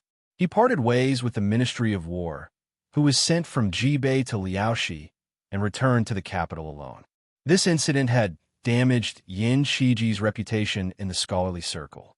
However, with the great protective talisman of the imperial uncle, no one dared to jump out and criticize him. Yin Qiji looked at the intrigue on the chessboard. He quietly raised his head and looked at the old Chinese parasol tree whose branches were filled with the joy of spring. His face was filled with fatigue. If the trip to Liangzhou had disappointed him and Kong Wuqi, then the trip to Jibei had angered Yin Qiji. The defense line in Ji Bay had been an important military base for the Central Plains to defend against Beimeng since the Han family. Although Liang paid more attention to the two Liao provinces, the generals who held the military power in Ji Bay were all carefully selected by the Ministry of War and candidates who were placed high hopes on by the imperial court. But what did Yin Qiji see in Ji Bay's northern pass? It was retreating before the battle and shrinking the defense line. Faced with his reprimand, the few border defense generals were vague. Gao Tingshu, who was picky in Bailiang, was surprisingly silent. Obviously, he had received instructions from someone in the capital. Yin Qiji retracted his gaze and looked coldly at Jin San Lang, who was not far away from him. The latter also sensed the unfriendly gaze from the young imperial uncle, but he responded with an impeccably gentle smile. Yin Qiji met his gaze. Suddenly, Yin Qiji felt his sleeve being pulled. He lowered his head and saw his sister pointing at a spot on the chessboard. She smiled gently and said, "Eunuch Zheng seems to have made a wonderful move. Don't you think so?" When the child heard the emperor's praise, he raised his head and smiled brightly. Yin Qiji sighed softly. He stopped arguing with the assistant minister and turned to watch the game. Fan Zhongho's response was still lukewarm. This made Chun Wang, who was also a relative of the imperial family like Yin Qiji, see him in a new light. Ordinary poor scholars would spread their tails like peacocks if they wanted to see the face of the emperor. It was not easy for Fan Zhongho to be so relaxed. The Zhuangyin, Li Jifu, was the son of a wealthy family in Liaodong. In terms of poetry, he was not as good as the second place, Gao Tingshu. In terms of the four arts, he was far from being as good as Wu Congxian. Thus, most people in the court thought that he was not worthy of the title of Zhuangyuan. In reality, in the poetry club founded by Jin Lanting, it was rare to hear Li Jifu speak so loudly. However, a few days ago, the Minister of Revenue, Bai Guo, had asked to borrow Li Jifu from the Hanlin Academy. This made people realize that perhaps Li Jifu was not as unlikable as he appeared on the surface. Today, the only person in the group who could compete with Jin Lanting, Chun Xiaobao, only spoke a few words with Li Jifu. Wu Congxian had originally wanted to go up and get familiar with the Left Sanchi's assistant minister, but soon there was an awkward silence. Compared to everyone present, Song Kelly's appearance today was the most unexpected. The two masters of the Song family who had dominated the literary world for decades were not worthy of the words extremely tragic. After their deaths, their posthumous titles were only below average. At the time, Song Kelly had been demoted from the noble Hanlin Academy to a county magistrate. Jin Lanting, who was more familiar with the rules of the officialdom, was very curious. How could the young phoenix of the Song family, who had fallen from a high branch into the mud, return to the capital? Who had he latched onto? For the time being, the nobles of the imperial clan did not have this ability. Tananan had always had a bad impression of the Song family, so all the old people of Zhonglu did not have a good impression of Song Kelly. He had also not heard of the head of the secretariat, Qi Yonglong, having any interaction with the Song family. Jin Lanting pondered for a moment, but could not understand the main point, so he was too lazy to bother. Song Kelly's ups and downs were destined to not affect the overall situation. In the past, Jin Lanting did want to take the initiative to show goodwill to the eldest grandson of the Song family, who was also a member of the Hanlin Academy. He even wanted to personally send him a few hundred knives to make his own signboard, but now, even the assistant minister could turn a blind eye to this person. In a small court meeting filled with officials, he, Jin Lanting, could only respectfully accompany the last seat, but at this time and place, he was worthy of being called the head of the Phoenix. As the Hanlin Academy rose in status in the Liang Imperial Court, the position of the Ministry of Rights would also rise. It was certain that he would be in charge of the Ministry of Rights in the future. When the time came, the Ministry of Rights would be in charge, and the Hanlin Academy would be in charge. Then, he, Jin Lanting, would be the common teacher of all the scholars during the auspicious era. Jin Lanting smiled and bowed his head, looking down at the chessboard.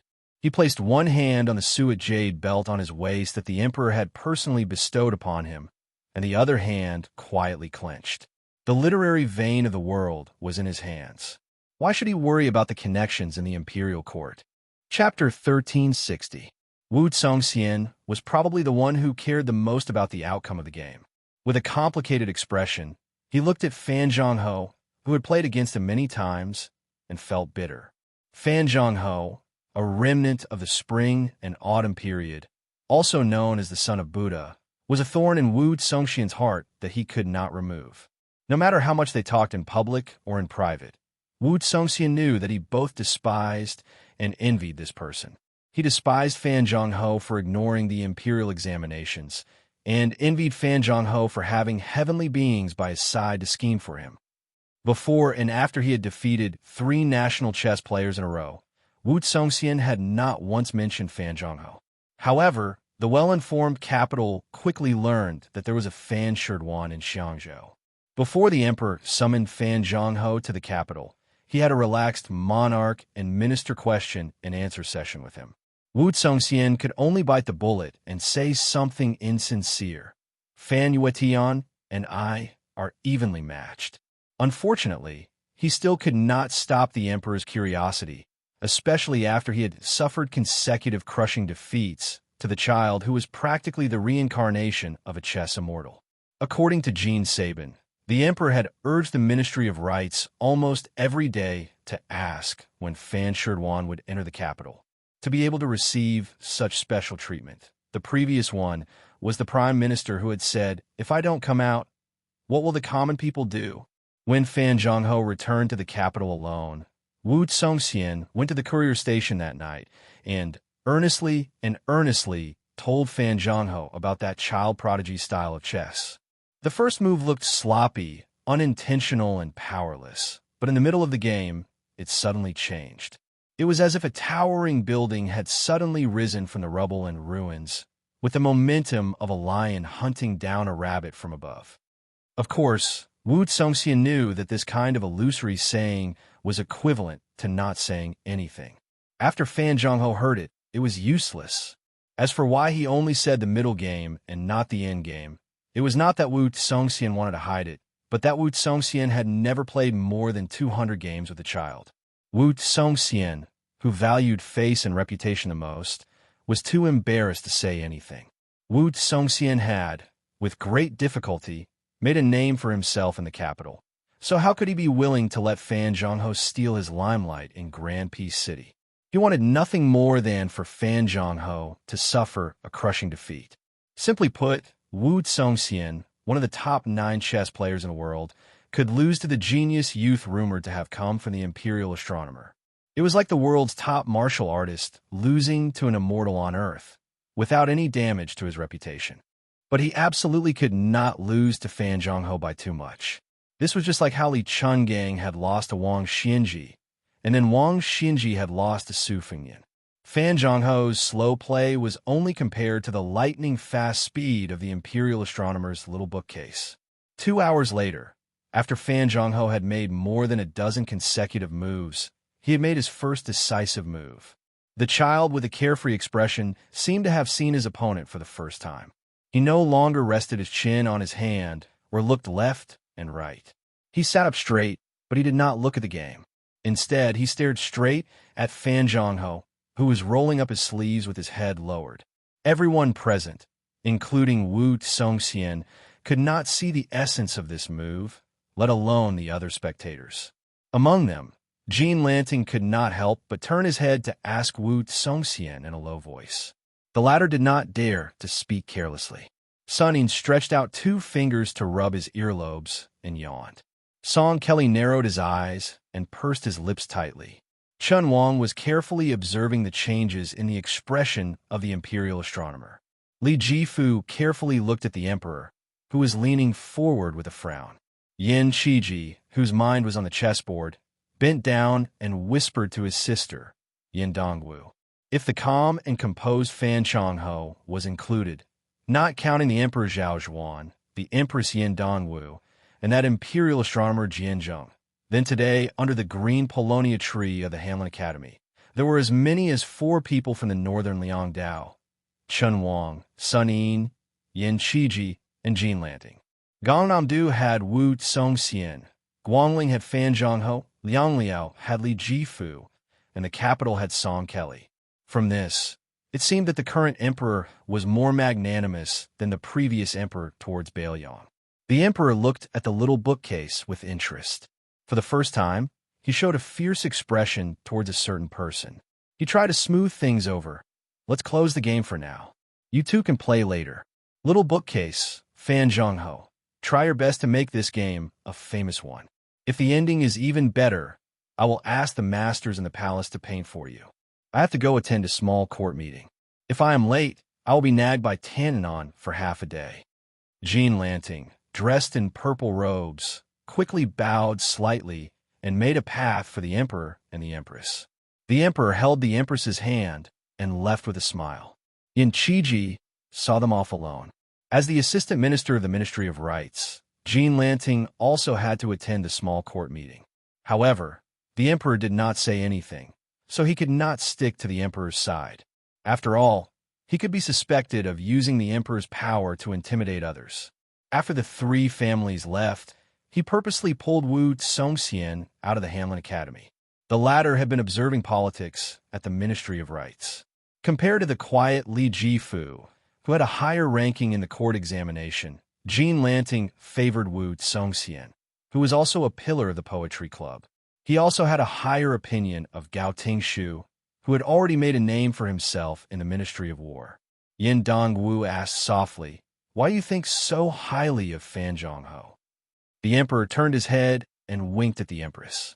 He said softly, "Winning in chess is just a small matter. What benefit does it bring to the country? However, King of Jing and Zhao Sun has a blind chess player, Lu Su. As the emperor of a country, how can I not have Fan Zhongho by my side?" Yin Dongwu could not help but laugh. "You could be angry over this? Your Majesty, are you still a child?" The emperor said with a face full of resentment, "Am I old in your heart?" Yin Dongwu suddenly remembered that his younger brother, Yin Qiji, was still following behind him. He coughed lightly. The emperor laughed out loud and did not take it to heart. He purposely slowed down his pace, allowing his brother-in-law, who had been snubbed in Jibei, to catch up with him. Then, he comforted him softly. "I won't advise you to do anything regarding Jibei. I just want you to not be anxious. I heard your sister say that she does not want to stay in the Ministry of War anymore. Where do you want to go? The Ministry of Rights or the Ministry of Appointments?" Yin Dongwu was about to speak when the emperor tightened his grip on her hand. She could only swallow her words. Yin Qiji was obviously afraid of his sister, who was becoming more and more imposing. He hesitated for a moment before saying softly, "Your Majesty, I want to come to the Hanlin Academy. There are many books here." Chapter 1361. The emperor glared at him and said, "When there are no outsiders, call me brother-in-law. However, it's not a problem for you to come to Hanlin Academy, but you have to start as a servant first. Otherwise, I don't mind letting you be a big servant. Your temper is too gentle, and you don't want to fight for anything.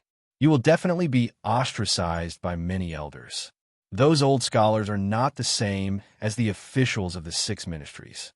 They don't care if you're the emperor's uncle." Yin Qiji nodded. The emperor turned to Yin Dongwu and smiled gently. "You two should talk more. As an outsider, I won't be an eyesore." When the emperor walked away with Song Tonglu, the number 1 eunuch of the dynasty, Yin Dongwu asked in a low voice, "Why didn't you return the thing I gave you to that person?" Yin Qiji's face was slightly pale. He said guiltily, "I didn't see brother phone." She said sternly, "Shut up." Yin Qiji's body trembled and he asked carefully, "Or should I secretly destroy it?" Yin Dongwu almost instantly became angry.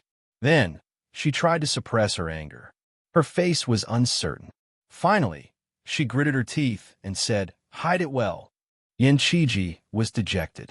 After Yin Dongwu calmed down, her tone softened and she praised, "You didn't say you were going to the Ministry of Rights and the Ministry of Personnel."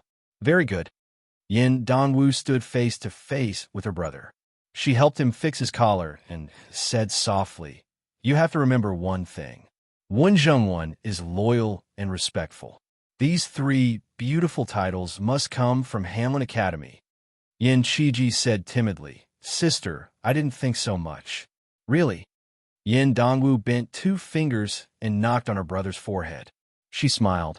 You, a fool has a fool's fortune. Yin Qiji wanted to say something, but stopped. Yin Dongwu obviously guessed what he was thinking. She shook her head and said, Don't worry about the things in the palace. Let's go back. I have a feeling that the young people in that courtyard will... Speaking of this, the Empress stopped talking. She looked up at the sun. It was dazzling, so it was a bit dazzling. Yin Qiji returned to the courtyard.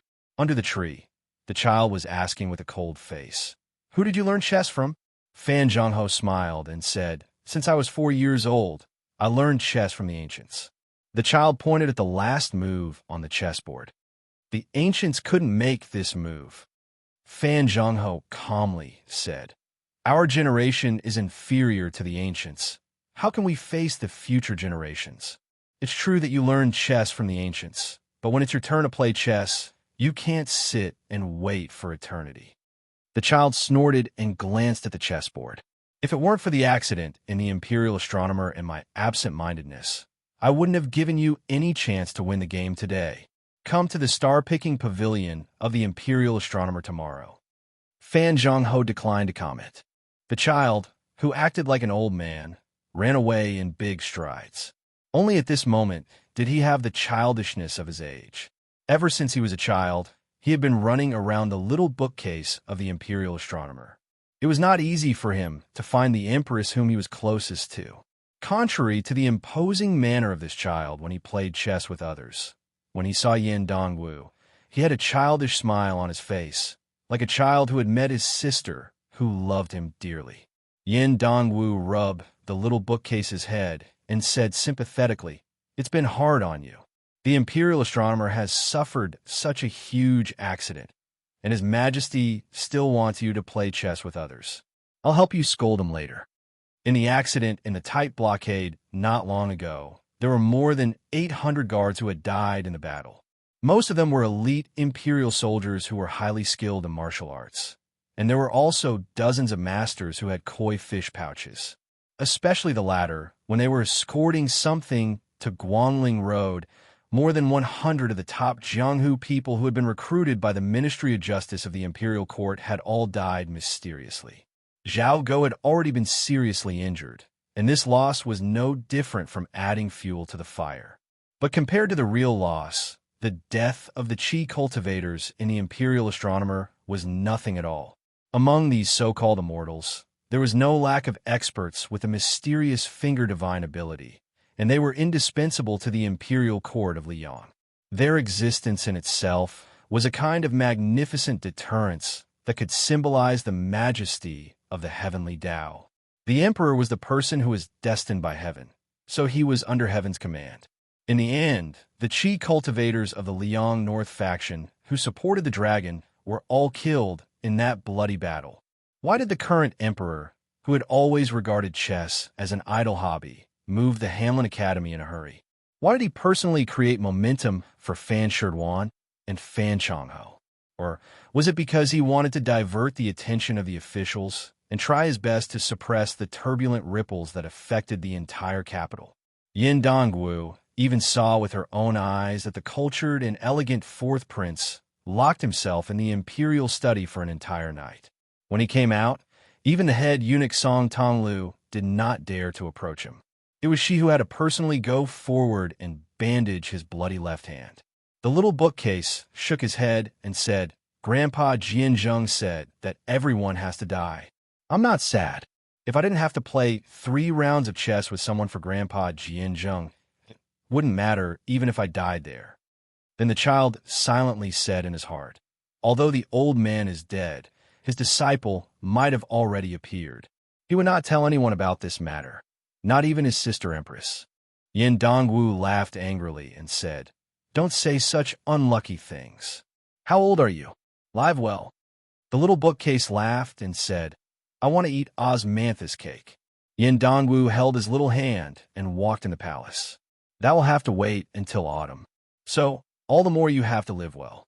In the Hamlin Academy, when Yin Qiji approached, he found that the atmosphere was a little strange. Chun Wang, who had the highest rank, and Li Jifu stood at the side and chatted.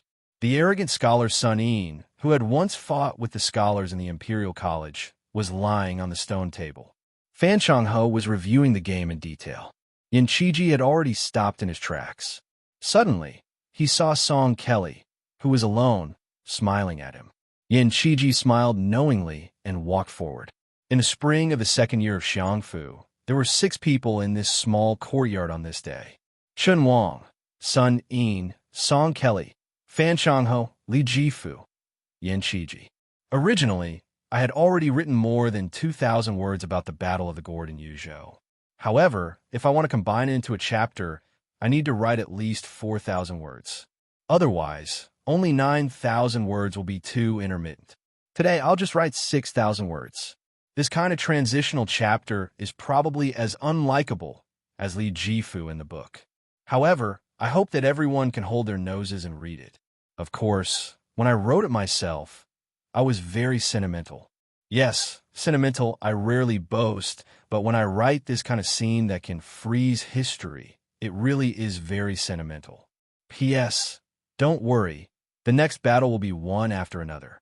Beiliang and Guangling can be considered as fighting a country by one land. Chapter 1362. In a relay station 3 miles away from Chongqing City in Yuzhou, a young man wearing a thick fur coat stood on the side of the road. Beside him was a child who was reading a yellowed book with saliva. Beiliang Road's relay station had many willows planted on both sides, but this relay station was a little different. There were only parasol trees that could tell the difference between spring and autumn. It was said that there was a lot to pay attention to. Back then, when General Su Xiao was conferred the title of king, the rich people of Chongqing City, in order to please this butcher, who was known to kill without blinking an eye, specially changed to nearly 1,000 green sycamore trees. It was all because His Royal Highness had the word Feng in his name. Feng does not rest on sycamore trees. Unfortunately, the army took a detour and continued to head west. Su Xiao did not enter the city at all. This made those rich people feel very embarrassed. However, after His Royal Highness was conferred the title of King of Beiliang, the new King Liang's trusted aide, Huang Fujin, was promoted to General of Yuzhou and became the master of Chongqing City. Therefore, those old people were very happy. Every now and then, they would boast to their juniors about their foresight. Last year, when Huaihua General Zhong Hongwu was in charge of Lingzhou, the officialdom was turned upside down, but Yuzhou was peaceful. These old men were very proud. Huang Fujin also took care of these old people's families. Currently, there was an interesting saying in Chongqing City. It's never too late to flatter someone. Dust rose from the relay station in the distance. The sound of horse hooves was getting closer and closer. The young man put away his thoughts. The leading rider was wearing a rare purple robe in Beiliang. It should be known that the purple robe in the capital was inferior to the red robe in the capital. It meant that the power of the purple robe in the capital was not as good as the local officials in the red robe. When the governor dismounted and was about to kneel, the young man smiled and waved his hand. We are in a hurry, so there's no need for that. Let's talk in the carriage. The person who came was General Huang Fujin of Yuzhou. Of course, only the king of Beiliang, Su Fengyin, could make him kneel. The two sat in the carriage. Su Fengyin's eldest disciple, Feng Long, carefully put away the book and became the coachman. The sword master Mi Fengjia, who carried a long box on his back, and the death warrior Fan Xiaochai, who wore a cold blade at her waist, guarded the left and right of the carriage. Su Fengyin and Huang Fujin sat opposite each other. One was casually sitting cross-legged, while the other was kneeling. Huang Fujin apologized and said, "I've kept you waiting." Su Fengyin didn't say anything. Huang Fujin also knew that this kind of official entertainment would only make the man in front of him feel disgusted. He immediately said, "According to the latest intelligence reports, the spider web pole catchers, butterfly catchers, and Beimeng Jianghu experts who infiltrated Yuzhou have all been killed. Apart from the 6 missing, 2 of them were instigated. One of them was used to fish out the 6 fish that slipped through the net, while the other was used as a hidden chess piece to return to Beimeng." Su Fengyin nodded. He wouldn't meddle in specific affairs and wouldn't criticize the whisk room, that Chu Lushan had painstakingly built. Thus, he changed the topic and asked, "How's Su Yanbing?" Huang Fujin replied, "He's still on the way." Apart from Tai Chi, and Ko, who died on the spot, the other 8 fled northward. 6 days ago, Pabing Peak's chief Weiyila was the first to be abandoned by the other experts. He killed Yu Fengqi for Su Yanbing. 4 days ago, Beimeng's devil Ahima died 30 miles north of Yozhou's border, but he successfully stalled Su Yanbing. Fortunately, 3 days ago, the Qi cultivators of the Guanyin sect found some clues and discovered that the 6 had turned back to Shirlu County in the northwest of Yuzhou. They almost escaped. 2 days ago, another 2 Beimeng experts were killed by Su Yanbing's spear. Su Fengyin chuckled softly and said, "Then there's only the small idea of the princess's grave left. The great Yu Fu, that old lover of spiderwebs Li Mibi, and Taimadai who had the highest chance of becoming a sword immortal after a sword aura neared Huang Qing's level. 10 top experts were dispatched together. Moreover, they had used all their schemes, but in the end, they ended up in such a miserable state. I'm afraid that the old woman and Li Mibi didn't expect it. All right, rumor has it that Taimadai is very young. Beimeng's underworld has always said that he's the Dong Tai of the grasslands. Moreover, his realm skyrocketed during his escape. Not only did he rapidly advance to Finger Xian, but his last sword move also had some demeanor of a sword immortal. Is this true? Huang Fuji nodded and said, Taimadai is different from the other Beimeng experts who have stagnated in their realms. His martial arts cultivation improved by leaps and bounds. Almost every time he went through a life-and-death battle, he would gain something. According to the spy report, this person is at most 28 or 29 years old. He has a medium build, but moss grows under his armpits like dragon scales. It's rumored that he has the aura of a real dragon. At this point, Huang Fujin sneered and said, Taimudai Er's ancestor was indeed a mighty lord of the grasslands. The last bit of vitality of the great Feng dynasty was tormented by his ancestor. As for the dragon scales under his armpits, I think it's nonsense. Su Fengyin shook his head and said, It's not that simple. Since Huang Qing's fate didn't bestow a piece of the willow after his death, it must have landed on Taimudai. Perhaps the Bronze Man Grandmaster's portion was also given to him. Although Huang Fujin was from the underworld, he hated the underworld the most. It could even be said that he hated it to the bone. Su Fengyin suddenly laughed and said, In the end, he still died. Who asked him to meet a half-step martial saint? I can see that Uncle Su's realm is also rising steadily. His small half-step is more terrifying than others who break through several realms. Su Fengyin narrowed his eyes and leaned against the wall of the carriage. He said slowly, The old underworld will soon be extinct under the iron hooves of war horses. I wonder what the underworld will be like in the future. Before this, be it the Fish Dragon Gang in Beiliang or the Great Snow Plateau in Mount Hui, they'll all be short-lived.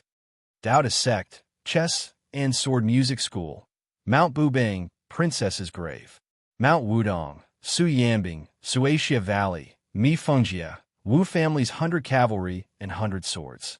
In addition, there were the Guanyin sect in the South Sea and Mount Lantau in the west who could no longer leave. How many more masters would die in Beiliang? Huang Fujin said resentfully, Northern Mang has just casually mobilized 20,000 cavalrymen, and all 80 strongholds outside the Great Wall of northern Ji County have moved inwards. What a bunch of fearless good-for-nothings. If they are so capable, why don't they just give up Hengshui and Silver Harrier cities as well? Su Fengyin said calmly, The general of Silver Harrier City, Liu Yanlang, is a famous fence-sitter.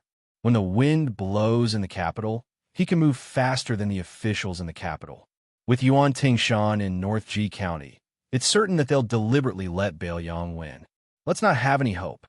With a gloomy face, Huang Fujin said, If Liu Yanlang really gives up Silver Harrier, then Horizontal Water City will be left alone outside the border. Besides, the general who controls Horizontal Water City, Wei Jingtang, is one of the few favorite students of Grand Secretary Zhang Jiulu who rose up in the military. For many years, this man has always had a strong hostility toward Bailiang. Now that Zhang Julu is dead, Wei Jingtang can barely protect himself, let alone go against the Ministry of War. Perhaps he will withdraw even more decisively than Liu Yanlang. With that, North Ji County's gate is wide open. Once Beimang continues to send in more soldiers, and with Gu Jiantong's Western Frontier Army remaining still, there's a possibility that North Ji County will be attacked from both front and rear. Yu Wandao's Yuzhou cavalry will be in a bad situation. Previously, when they roamed outside the Great Wall of North Ji County and cut off Beimang's army supply, they will become empty talk. Su Fengyin sneered and said, "Don't worry. If Liu Yanlang and Wei Jingtang don't want to guard the gate, we'll let Yu Wandao's 10,000 Yuzhou cavalry help them." High up in the sky, a handsome bird suddenly broke through the clouds and dived down. Yu Dilong, who was acting as the coachman, raised his arm with a bright smile on his face. The bird landed on the child's arm with its claws like hooks and a powerful force. Fortunately, Yu Dilong's chi was strong and vigorous. This falcon, a 6 years phoenix, came from Liaodong. It was brewed by Chu Lushan himself and gifted to His Royal Highness. The tributes from Liao were divided into 9 grades. Among the falcons, which were said by the hunters of Liao, 9 years death and 1 life is rare. The 3 years dragon and the autumn yellow were the 2 rare breeds, and the 6 years phoenix was even harder to find. Su Fengyin was traveling Jianghu for the first time. Other than Old Yellow and the inferior horse, he was accompanied by this 6 years phoenix.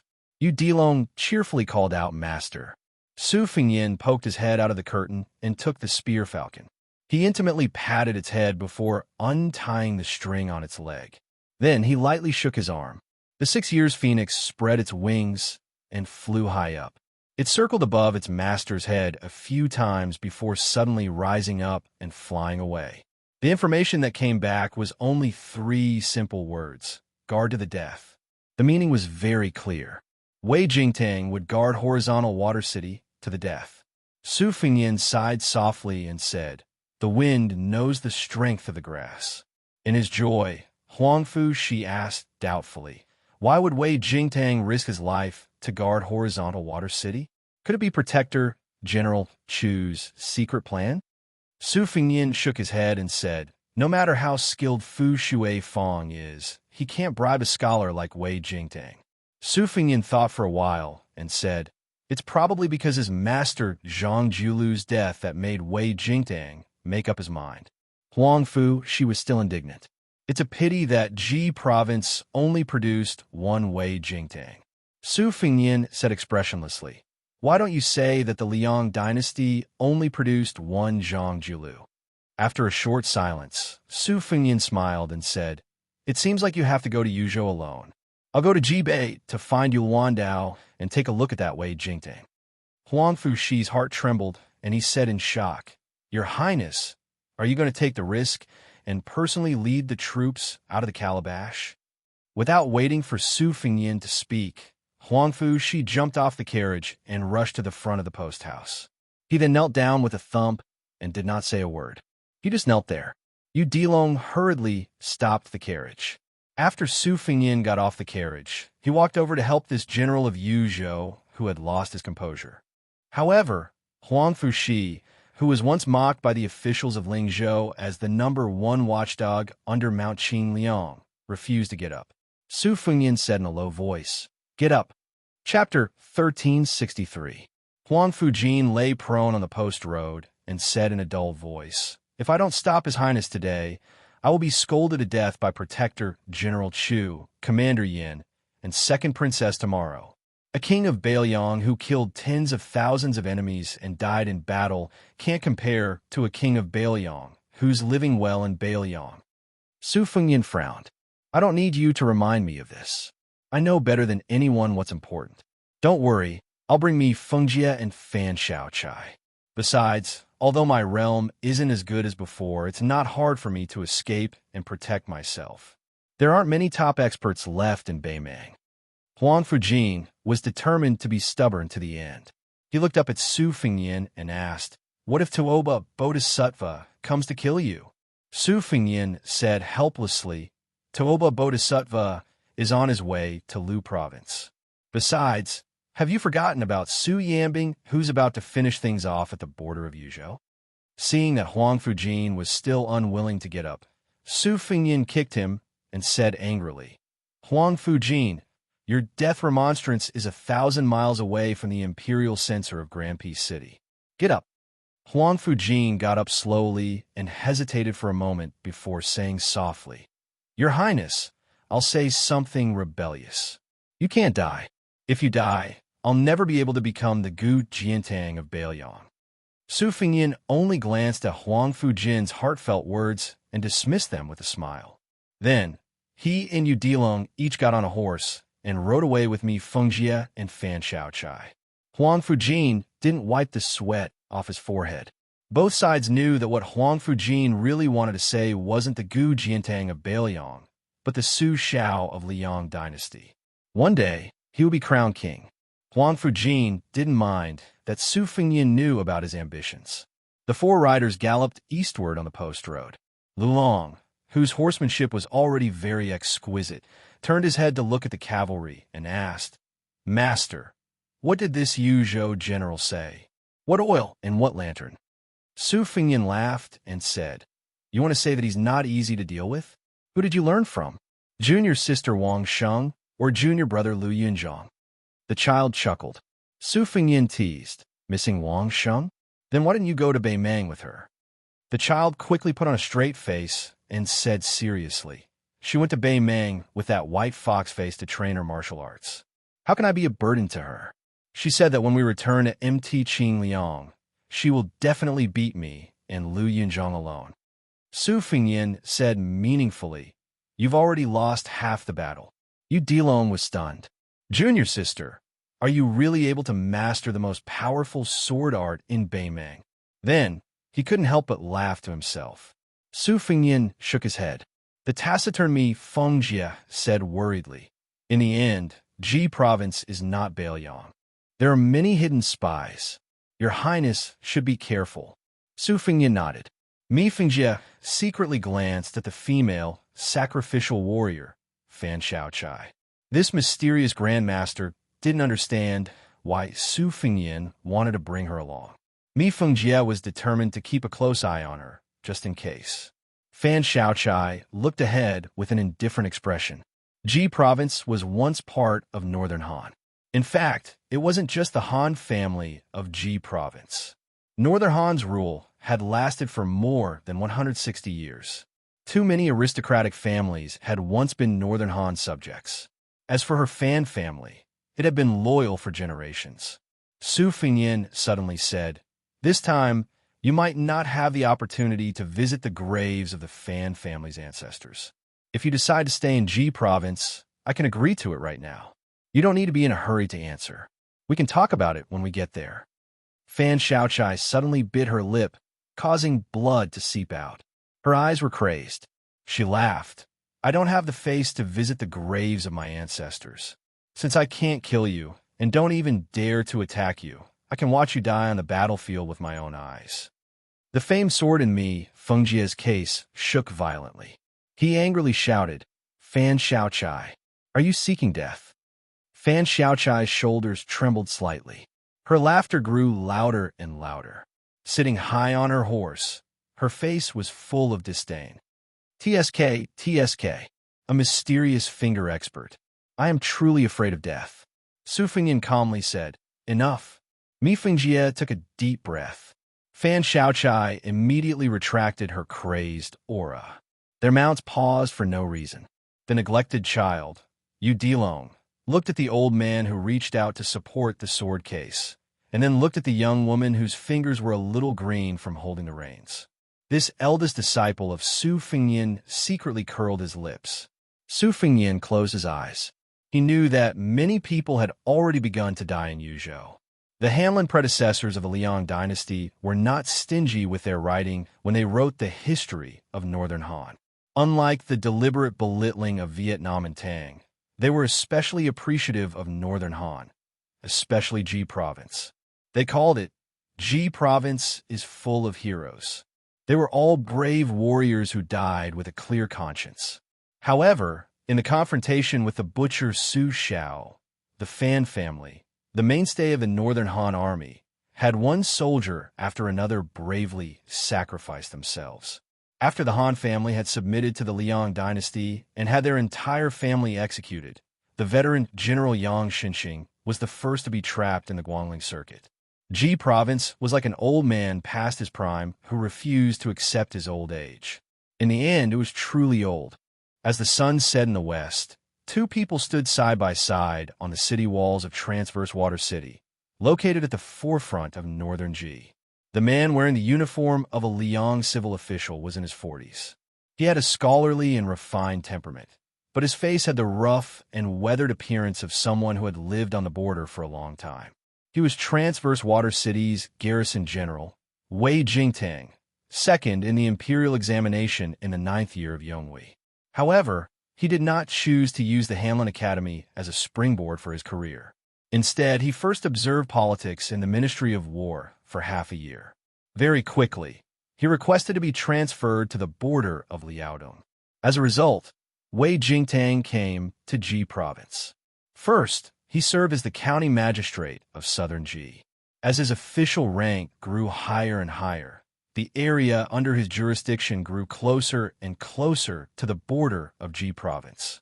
Finally, he became the commanding officer of the military administration of Transverse Water City. He was only at the 4th rank.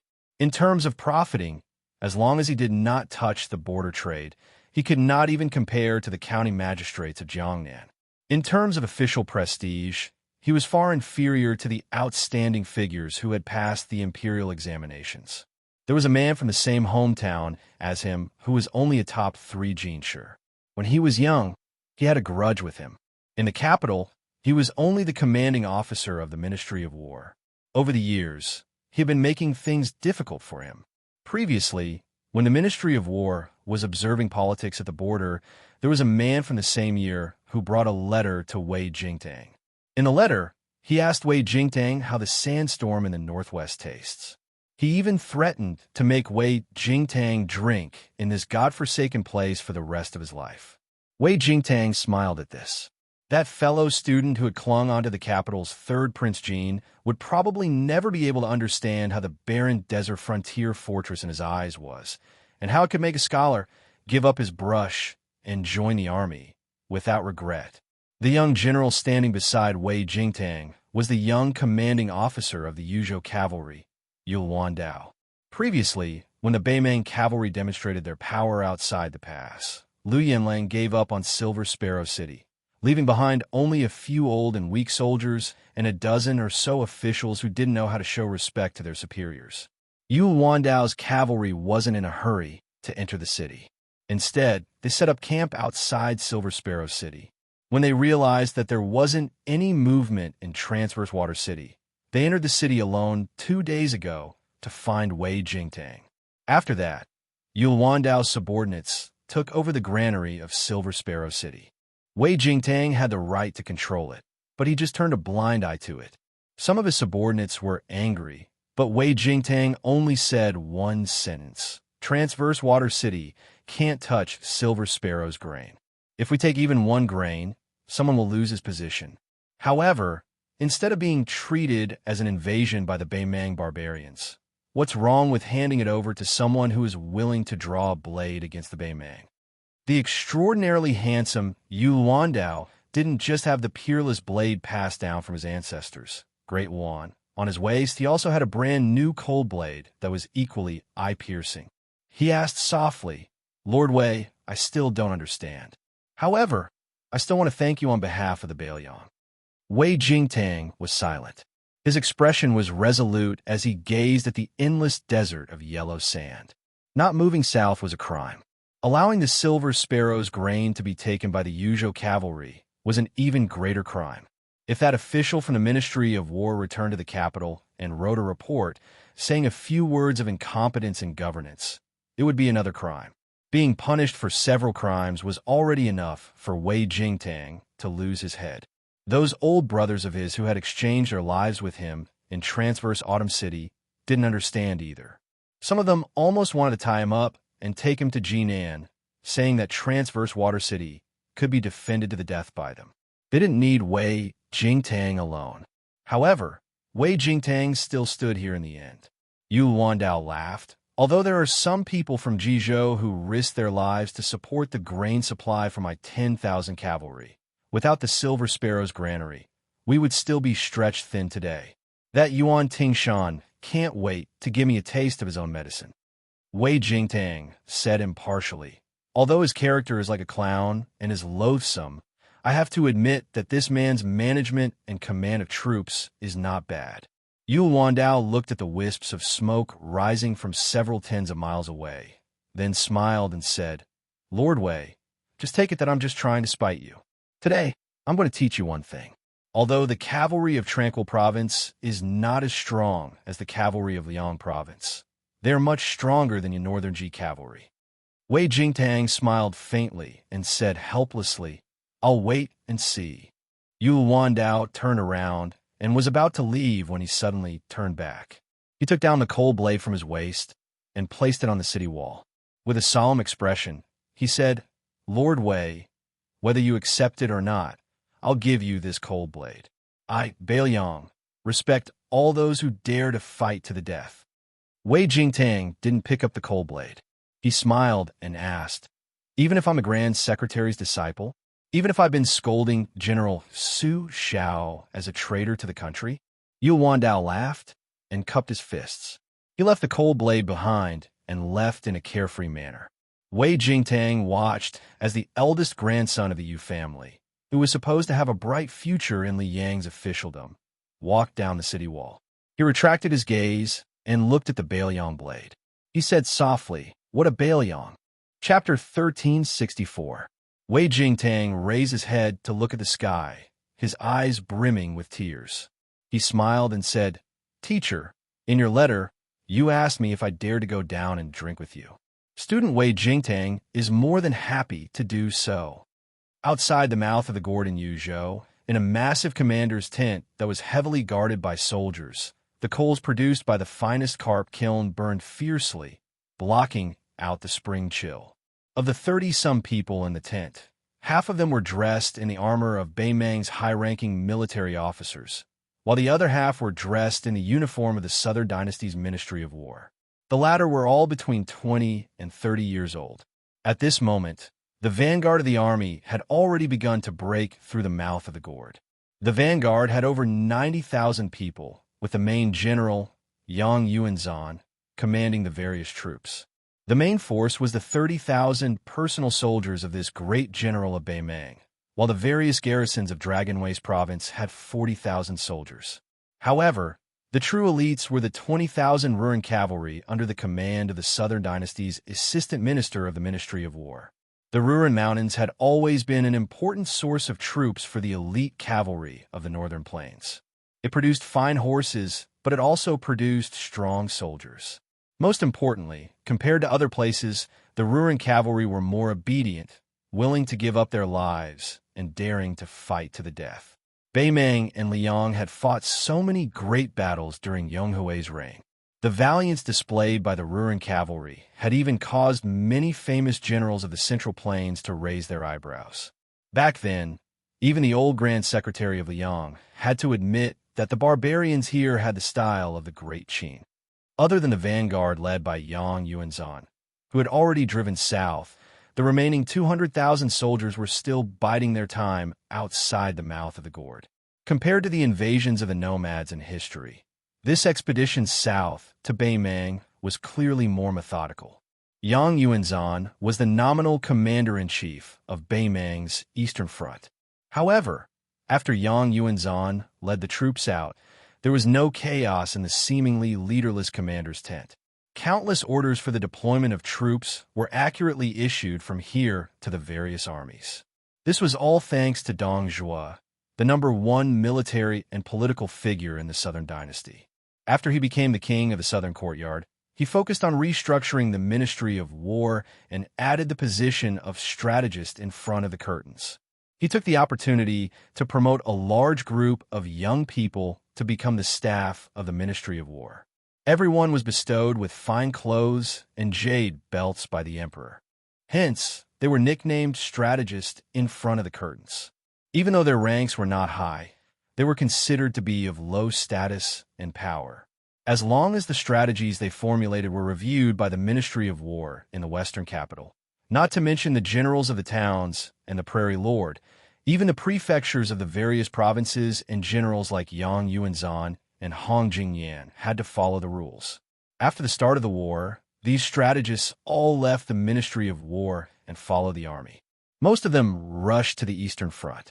Dongjue gave them the power to act according to the circumstances. Of course, it was impossible for there to be no opposition in the imperial court in the western capital.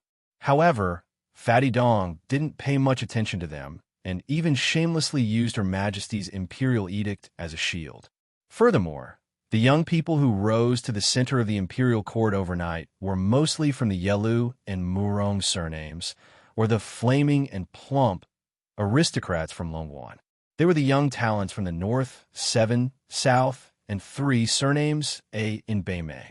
It could be said that Dongjue's exceptional promotion had captured almost all the top aristocrats in Beimei in one fell swoop.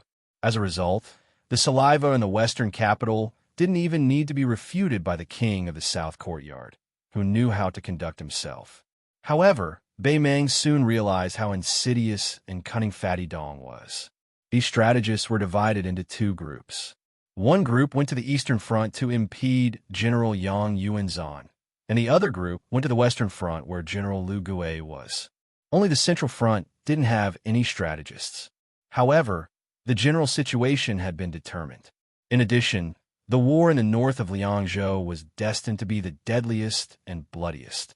It wasn't easy to gain military merits there. Therefore, the old and cunning elders behind the strategists could only pinch their noses and admit defeat. However, when almost everyone thought that the Battle of Heluku in Yuzhou was just a side dish to the war in Liangzhou, the king of the South Courtyard, Dongjue, actually came here in person and joined a group of strategists. In a military tent as spacious as a hall, Dongjue stood at the northernmost position at one end of the long table. On the table was a sand table with mountains, rivers, and cities. The terrain of Heluku could be seen at a glance. In the last years of the Great Phone Dynasty, there was a generation of mathematicians who proposed the tilt reordering method in their works. Later, there was the 6 directions map.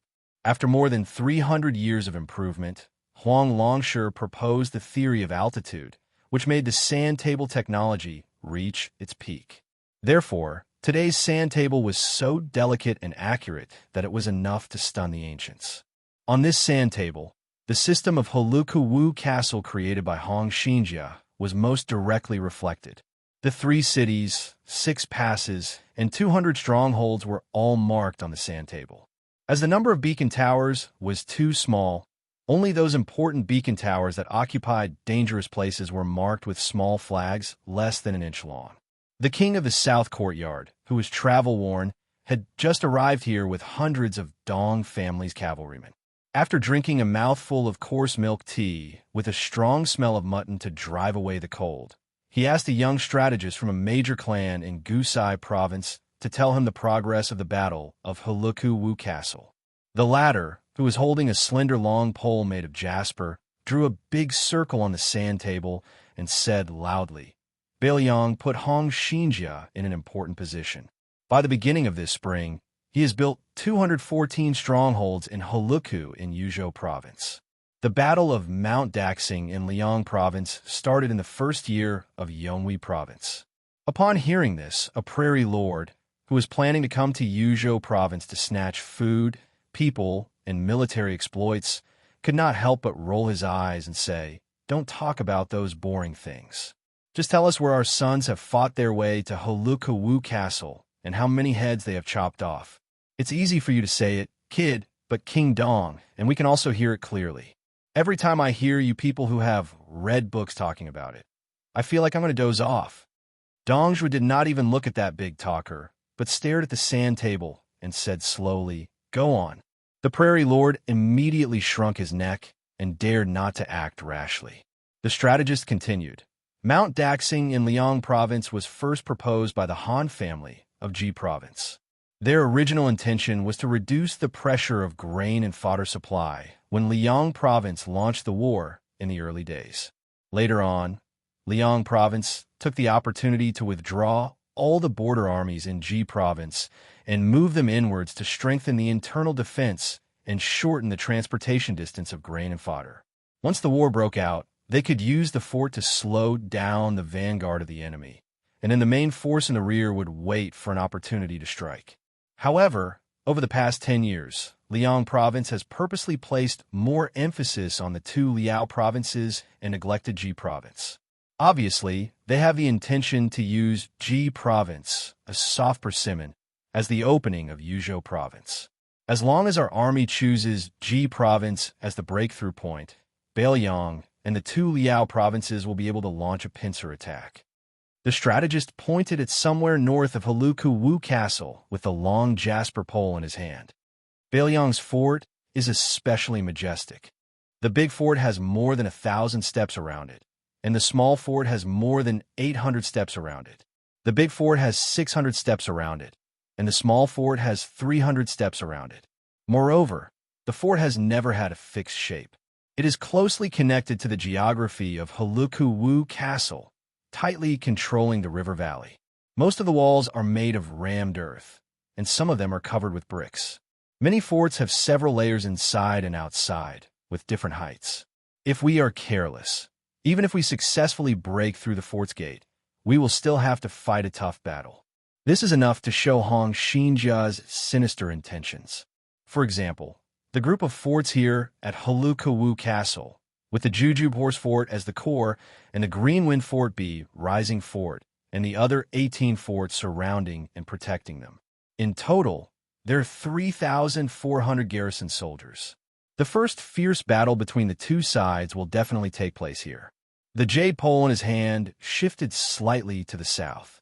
If Beiliang's Heluku Castle was only blocked by these forts, it would not be worth mentioning.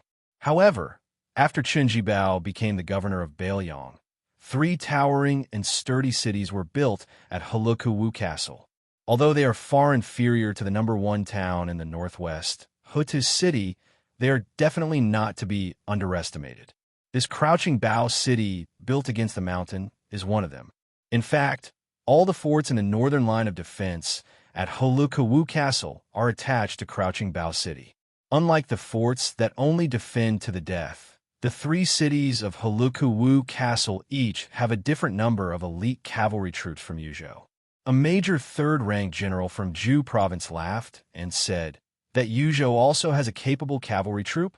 I thought that Yin 101's subordinates were only a group of soldiers crawling like turtles. The story of turtles crawling like turtles had been circulating in Beimeng for a long time. In the past 20 years, most of the battles in Liangmeng took place on the northern line of defense in Liangzhou. Yuzhou had always been sparse. Beiliang infantry commander Yin Wenwan, this old tiger, had no power to speak of in the eyes of Beimeng. The younger Beimeng generals were somewhat convinced by Beiliang governor Chu Lushan or the new cavalry commander Yuan Zuozong. After all, Yuan Zuozong's military achievements in the several large-scale battles in the hinterland of Beimeng many years ago were obvious to all. That Lu Qiu even chased the current king of South Courtyard for almost 1,000 li. Moreover, Beimeng's cavalry was like the wind. How could they pay attention to slow infantry? Therefore, Yin Wanwan had the nickname of Turtle General in Beimeng. Dong Zhuo finally spoke with a solemn expression. All of you are clearly aware that my Dong clan army consists mostly of infantrymen. But perhaps all of you aren't aware that I, Dong Zhuo, learned from Yin Wenluan when I first trained my infantrymen. Although now it's enough to look down on most of the Yuzhou infantry, Yin Wenluan, who you laughed at as Turtle General, has 1,000 heavy armored soldiers under his command. His fighting strength is still worthy of being called the world's #1 infantry troop. How's the fighting strength of Dong infantry? Don't need to boast. Dong Zhuo raised his head and looked at the people present with cold eyes. The Yuzhou cavalry is not good enough? Don't forget that the Longxiang army that turned our Gusai province into a sieve was based on the Yuzhou cavalry. Dong Zhuo smiled gloomily, revealing his white teeth. Right, I forgot to tell you a secret.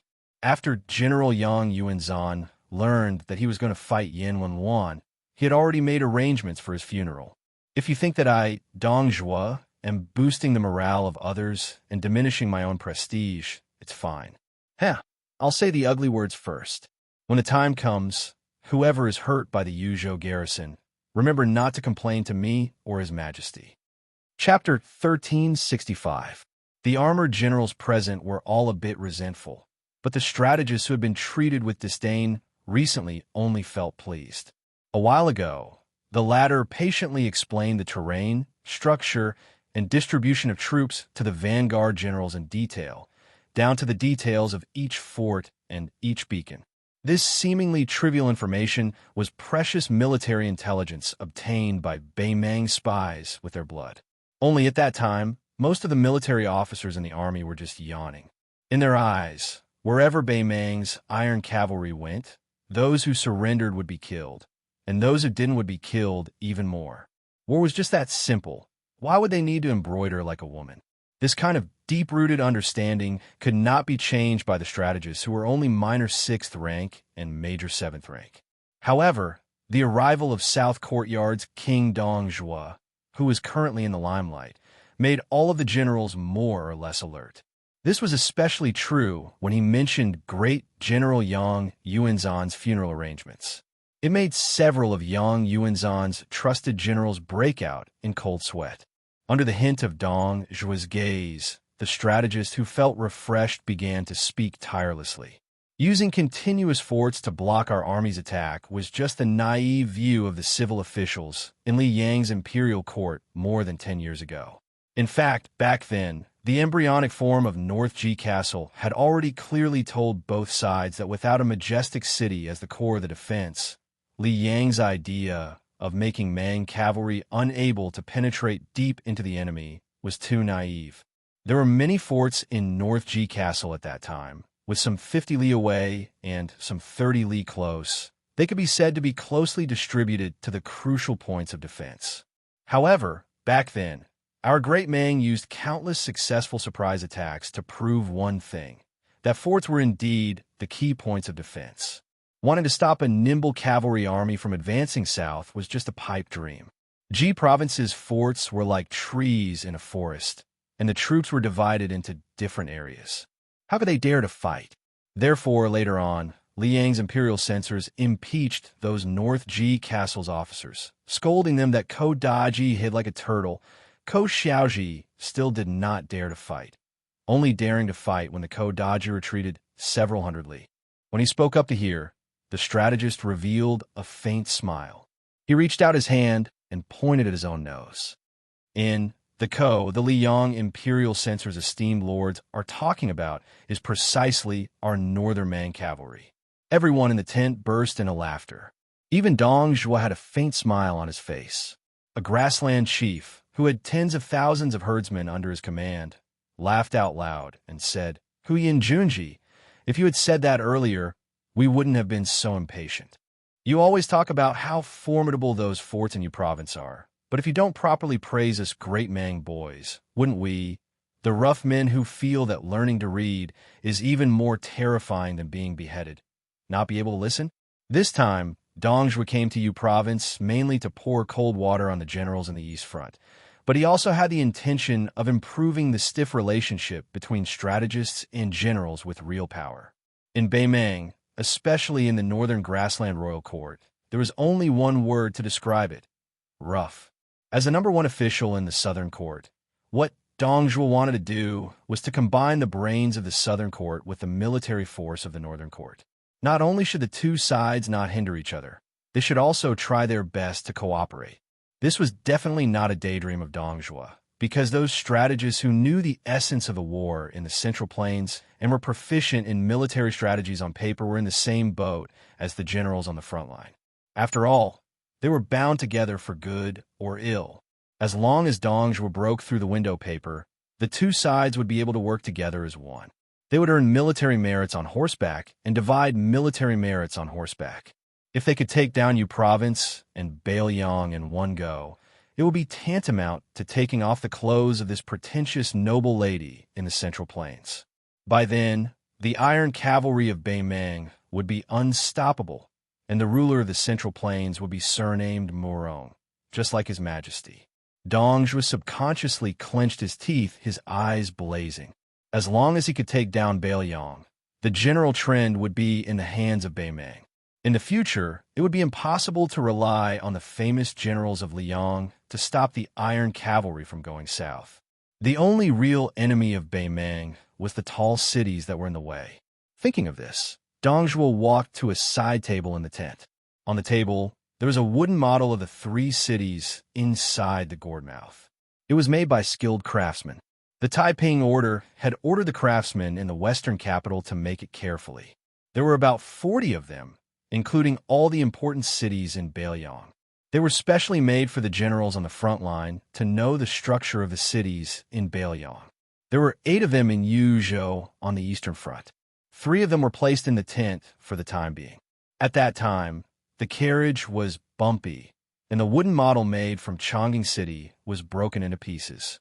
Many strategists went to the imperial clan official in charge of the delivery to ask for an explanation.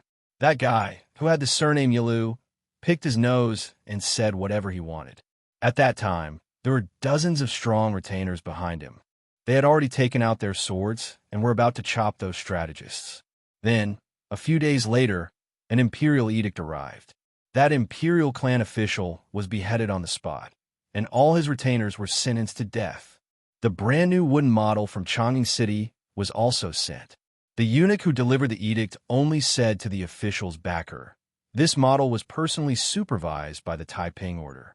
Therefore, the trembling Yilu general immediately gave up the idea of crying injustice for his nephew. The strategists once again described the structure of the wooden model to the generals in the tent. They explained what the battlements were, what the parapets were, what the horse-face platform was, and what the various crossbow configurations were, interspersed with the battles of the Central Plains in a certain dynasty. When the strategist whose mouth was dry finally finished speaking, Dongzhuo said in a deep voice, "Everyone, the cities in the Central Plains are filled with traps, and the layout is exquisite. You must remember one thing.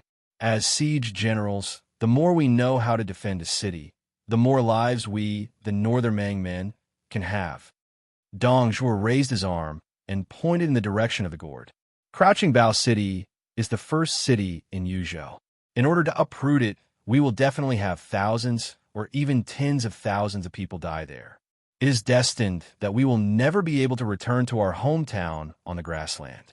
Of course, I hope that everyone in our army can enter the hinterland of Yuzhou alive. We can even fight all the way to Xianxia and Liang and the southern border guarded by the king of Yan. We can see what the sea looks like, but this is not realistic. People will die in war. Otherwise, General Yang Yuanzhan would not fight this battle with the determination to die. Dongzhuo's face suddenly turned ferocious. He said sternly, "I, Dongzhuo, came here today just to say a few words from my heart. Even if my Beimeng men have to die, they will die in a place further south." Chapter 1366. If I have to die, I don't want to die in Beiliang, where the land is barren and the territory is narrow. I want to die in the rich Central Plains, under Grand Peace City, on the shores of the South Sea. Beimeng's 90,000 vanguard troops poured into the mouth of the gourd like a flood bursting through a dam. Those forts were like unremarkable pebbles on a shoal, instantly submerged. The northernmost beehive fort at the mouth of the gourd, together with the 6 beacons and 197 Yuzhou officers, all died in battle, without a single arrow remaining. Clear Phoenix Fort was broken through. 362 men, all unsheathed cold blades, died in battle. White Horse Fort was broken through. 213 men, without a single place within the fort, all died in battle. At the heart of the northern group of forts at the mouth of the gourd was Jujube Horse Village. Corpses were strewn everywhere. Apart from the Beimeng cavalry, who had been seriously injured and flustered, who added a blade to the back of the corpses, not a single person died while fleeing. Their wounds were all in front of their bodies. Apart from the last Chicken Crow village in the south, all of the 18 forts around Juju Horse Village were broken through by the Beimang army. Not a single person surrendered. Chicken Crow Village was different from the other forts, which were mostly built in river valleys. It was located on a precipitous cliff of a short mountain. Countless Beimang cavalry quickly passed by the two sides of the mountain, whistling through the air like the wind. Most likely in pursuit of speed, they wanted to push out of Crouching Bao City as quickly as possible. They didn't pay any attention to this isolated and unimportant little village. Within the village, there wasn't even a commander-in-chief, but a mere deputy commander-in-chief. When all of the soldiers were gathered together, there were more than 230 of them. Everyone could clearly hear the loud trampling of Beimang horses at the foot of the mountain, as well as the strange cries of those northern barbarians as they galloped forward. Chicken Crow Village's deputy commander-in-chief, Tang Yinxiao, was a tall, middle-aged man. He was a classic veteran ruffian from a border. Alcohol was prohibited in the army, and there were several times where he had messed up matters because of alcohol. This man, who could have become a commander-in-chief long ago, was wasting his time in Chicken Crow Village. Every time he drank, Tang Yinxiao would brag to his mostly young subordinates about how he had once been the personal guard of the previous cavalry deputy commander, Wei Taizhan, and how he had followed the commander-in-chief in his early years and slaughtered his way through Beimang territory. The youngsters in the village at first, but after years and years of listening to those things, calluses. As a result, every time Tang Yinxiao bragged after drinking, many people would shake their heads and make faces. If Tang Yinxiao wasn't drunk to death and saw these little bastards imitating him behind his back, he wouldn't get angry to see these little bastards to not know how to respect a hero to respect. In the past, even when Yuzhou generals came to patrol the village, Tang Yinxiao, who didn't wear his armor neatly, was dressed meticulously for the first time. Even his sloppy beard had been shaved off, making him almost unrecognizable as the great deputy commander-in-chief.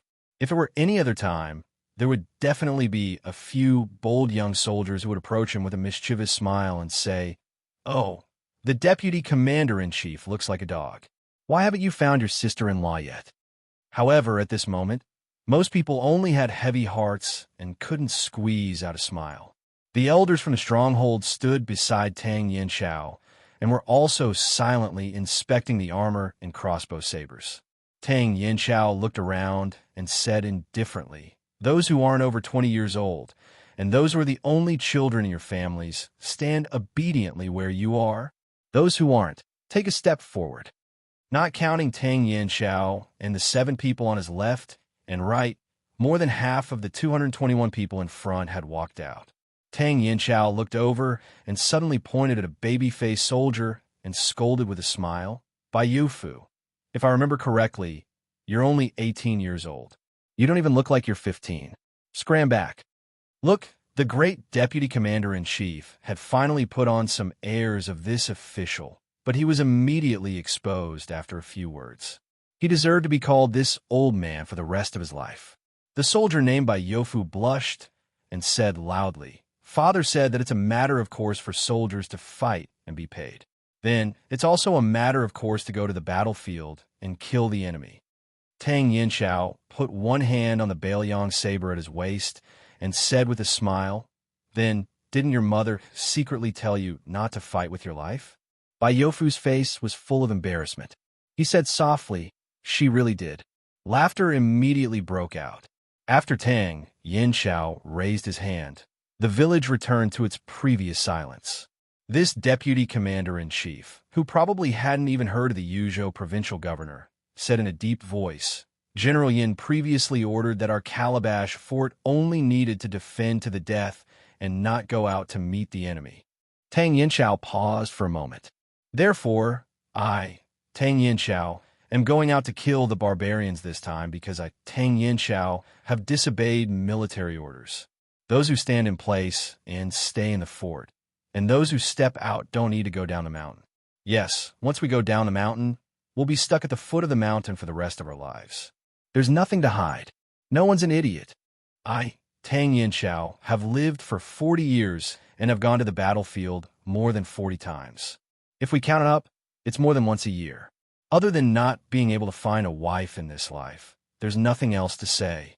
You kids who haven't even reached the age of 20, it's still too early for you to live long enough. Live well. Tang Yinxiao pointed to the north and said fiercely, "This old man can't become a commander-in-chief or a high-ranking official. It's not embarrassing. But Li Jing, Hu Lin, and Lu Ziyuan in the fort in the north must have died in battle. If this old man hides and doesn't die, I can't afford to lose this face. Even if this old man can afford to lose this face, our pheasant fort can't." Tang Yinxiao roared angrily, "Those who step out, follow this old man. When we get down there, and there's no military law to control us, Tang Yinxiao will drink to his heart's content with my brothers." On this day, Pheasant Fort's vice captain, Tang Yinxiao, was the first to die at the foot of the mountain outside the fort. Soon after, the remaining 80 people who were under the age of 20 also died in battle. Among them, Bai Yofu was stabbed in the neck by a Beimang cavalryman who was charging at full speed. Before he died, he only had one thought. It would be even better if he could fight his way into Beimang territory and die there. Not long after, a white-haired, dignified old general stopped his horse at the foot of the mountain. After dismounting, he looked at the bloody battlefield where the corpses had been split into two groups. The old man calmly asked the general whose armor was stained with blood beside him, "How many people did we lose?" The general wiped his face fiercely. "The bows and crossbows of the fort in Yuzhou are extremely sharp, and everyone fought to the death. I only know that over 4,000 of us died in battle, and even more were injured." It was precisely the commander of the Eastern Front, Yang Yuanzhan. His expression was grave as he sighed heavily. They still hadn't seen Crouching Bao City of the three cities at the Gourd Gate, nor had they seen Yin Wanluan's elite infantry. Yang Yuanzhan looked at the pheasant fort on the mountain that was destined to be empty and muttered to himself, "There's no way to fight this battle." Chapter 1367. After Su Fengyin entered Jizhou, he donned a mask made of roots. This mask was the handiwork of the witch of the southern border, Shu Xiao.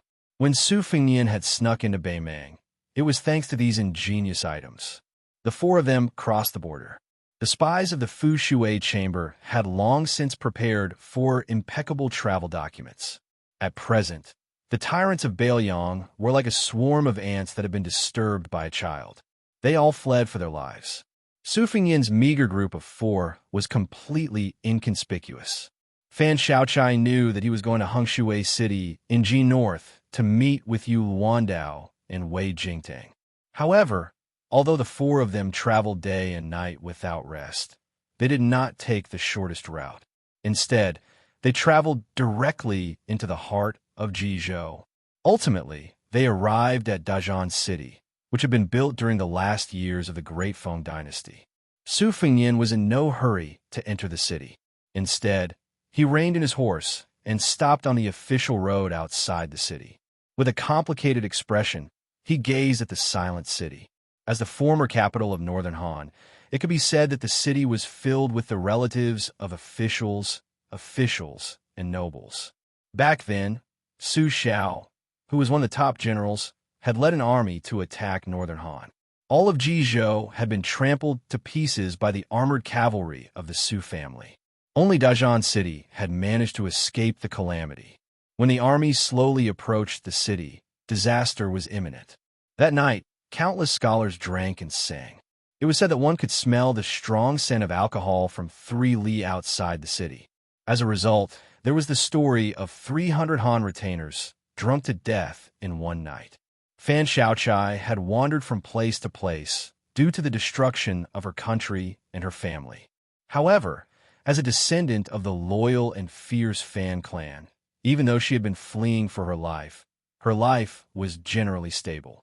She had once lived in Dazhan City for more than half a year. She did not have to worry about food or clothing, enjoying the lanterns during the Lantern Festival and going on field trips. At that time, she still had many naive thoughts. If Northern Han were still around, perhaps she would have lived a more extravagant life. She would have married a handsome young man from an aristocratic family of equal social status. They would have helped each other in difficult times, assisted her husband, and taught her children, and grown old together. Her grandfather, father, and so many uncles wouldn't have died on the battlefield. In the end, she was the only one left. If she hadn't been chosen by Zhao Go, then the Fan family wouldn't even have a single person to worship their ancestors. Mi Fengjie, who was obsessed with martial arts, did not have such sentimental feelings. The sword case on his back was already wrapped in a cotton cloth. Just by looking at his posture, this hidden sword cave master, who had left the orthodox Jianghu for too many years, did not have the demeanor of a grandmaster. He looked more like a rigid, old servant who did not know the ways of the world. Su Fengyin softly said, "Enter the city." The four riders immediately galloped toward the city gate. Aside from Fan Xiaochai, whose appearance was enough to arouse pity, who was fiercely glared at by the city guards, nothing else happened. After entering the city from the south, Su Fengyin familiarly led them to the north of the city. Along the way, they passed through streets and alleys. Fan Xiaochai was inevitably surprised. Logically speaking, Su Fengyin should not be so familiar with the layout of Dazhan City. In the end, the four of them stopped at a place called the Green Bamboo Restaurant in the north of the city. The restaurant's business was booming, and it was difficult to find an empty chair on the first floor. The waiter who welcomed the guests was not very good either. He was so greedy that he couldn't get out. He casually led the four people's mounts to the stable. After that, he didn't care whether the guests lived or died. If they wanted to eat and drink, just wait. He didn't believe that the four foreign guests would change places. The four of them had no choice but to wait for an empty table in front of the counter that was piled with green bamboo boards. Su Fengyin was bored to death. He picked up a green bamboo stick. The name of the dish was engraved on it, along with the price. It was not cheap at all. It was almost as expensive as the price in the capital. Of course, now there were four more fat lambs waiting to be slaughtered. Su Fengyin was admiring the beautiful calligraphy on the bamboo board. Out of the corner of his eye, he saw the clever young waiter going up to the second floor. Su Fengyin smiled knowingly. He most likely figured out the origin of the four horses. Before leaving Yu Province, the four war horses of Yu Province were replaced by Hezhou courier horses.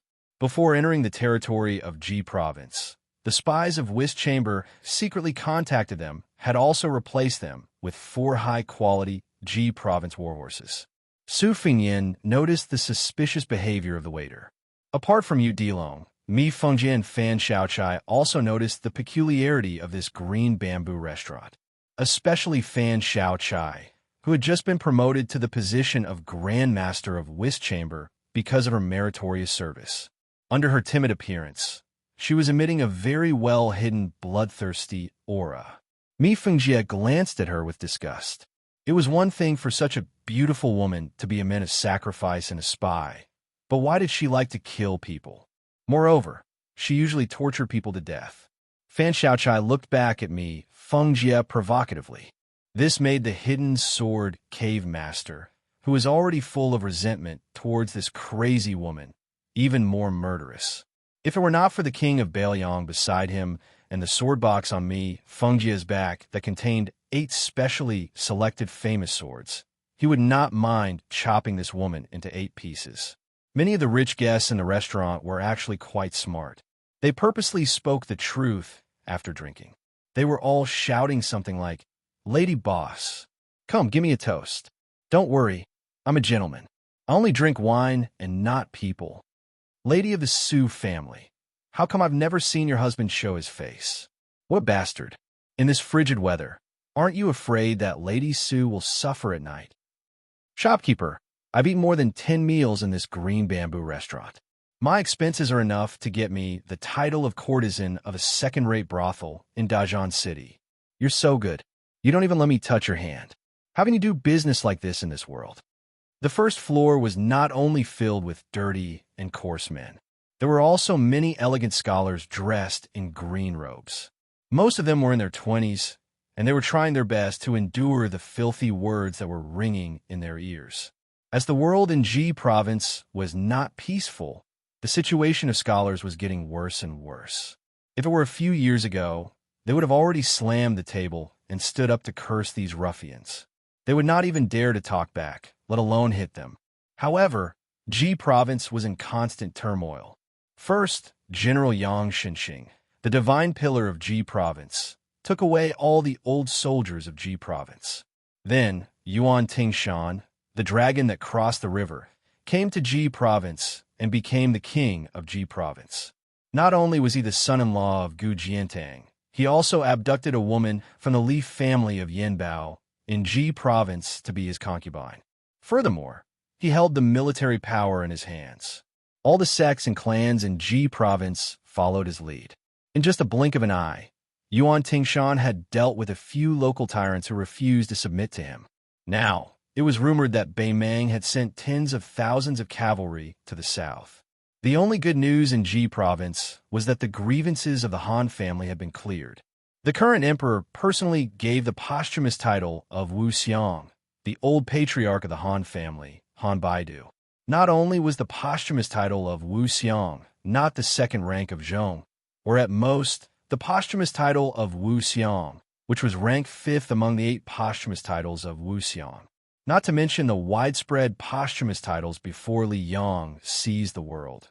Ever since the reign of Yonghui, the Zhao family of Liang had always been suspicious of valuing the civil and belittling the military when it came to the posthumous titles of their subjects.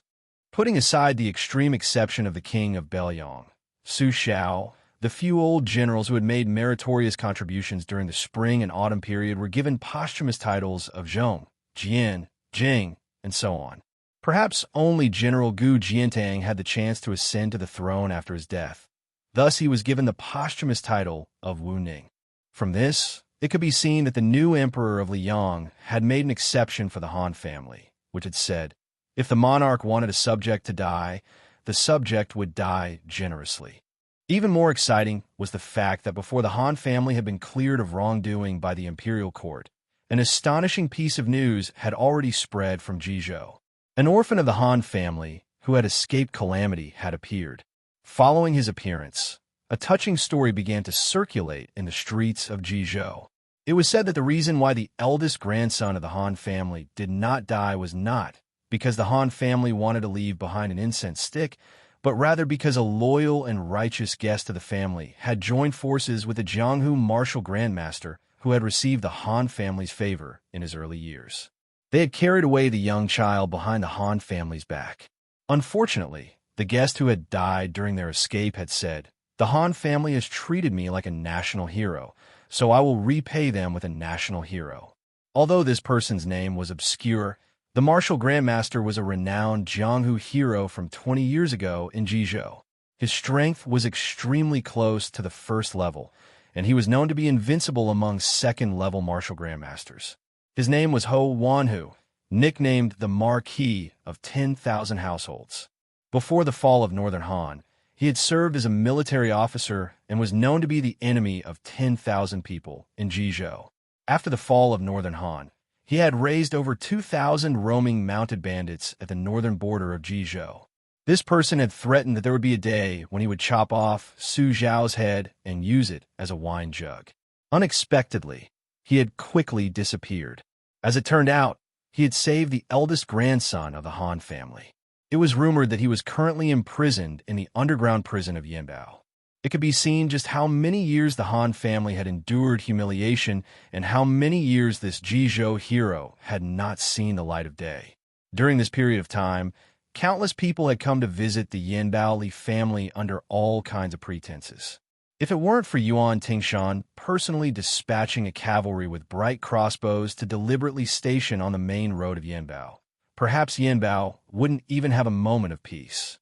A graceful figure appeared at the top of the stairs, but for some reason, it immediately turned around and disappeared in a flash. The sharp-eyed men downstairs immediately hissed. They slapped the table with their hands and knocked the bowl with their chopsticks.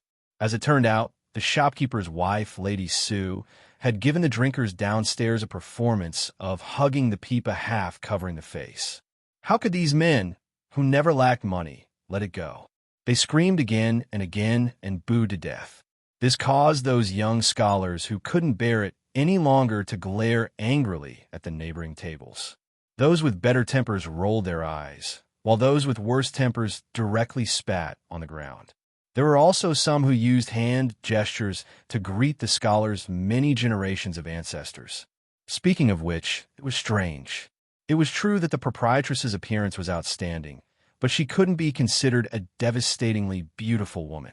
However, regardless of whether it was the coarse men or the refined scholars, even if they didn't fall in love at first sight, the more they looked, the more they liked her.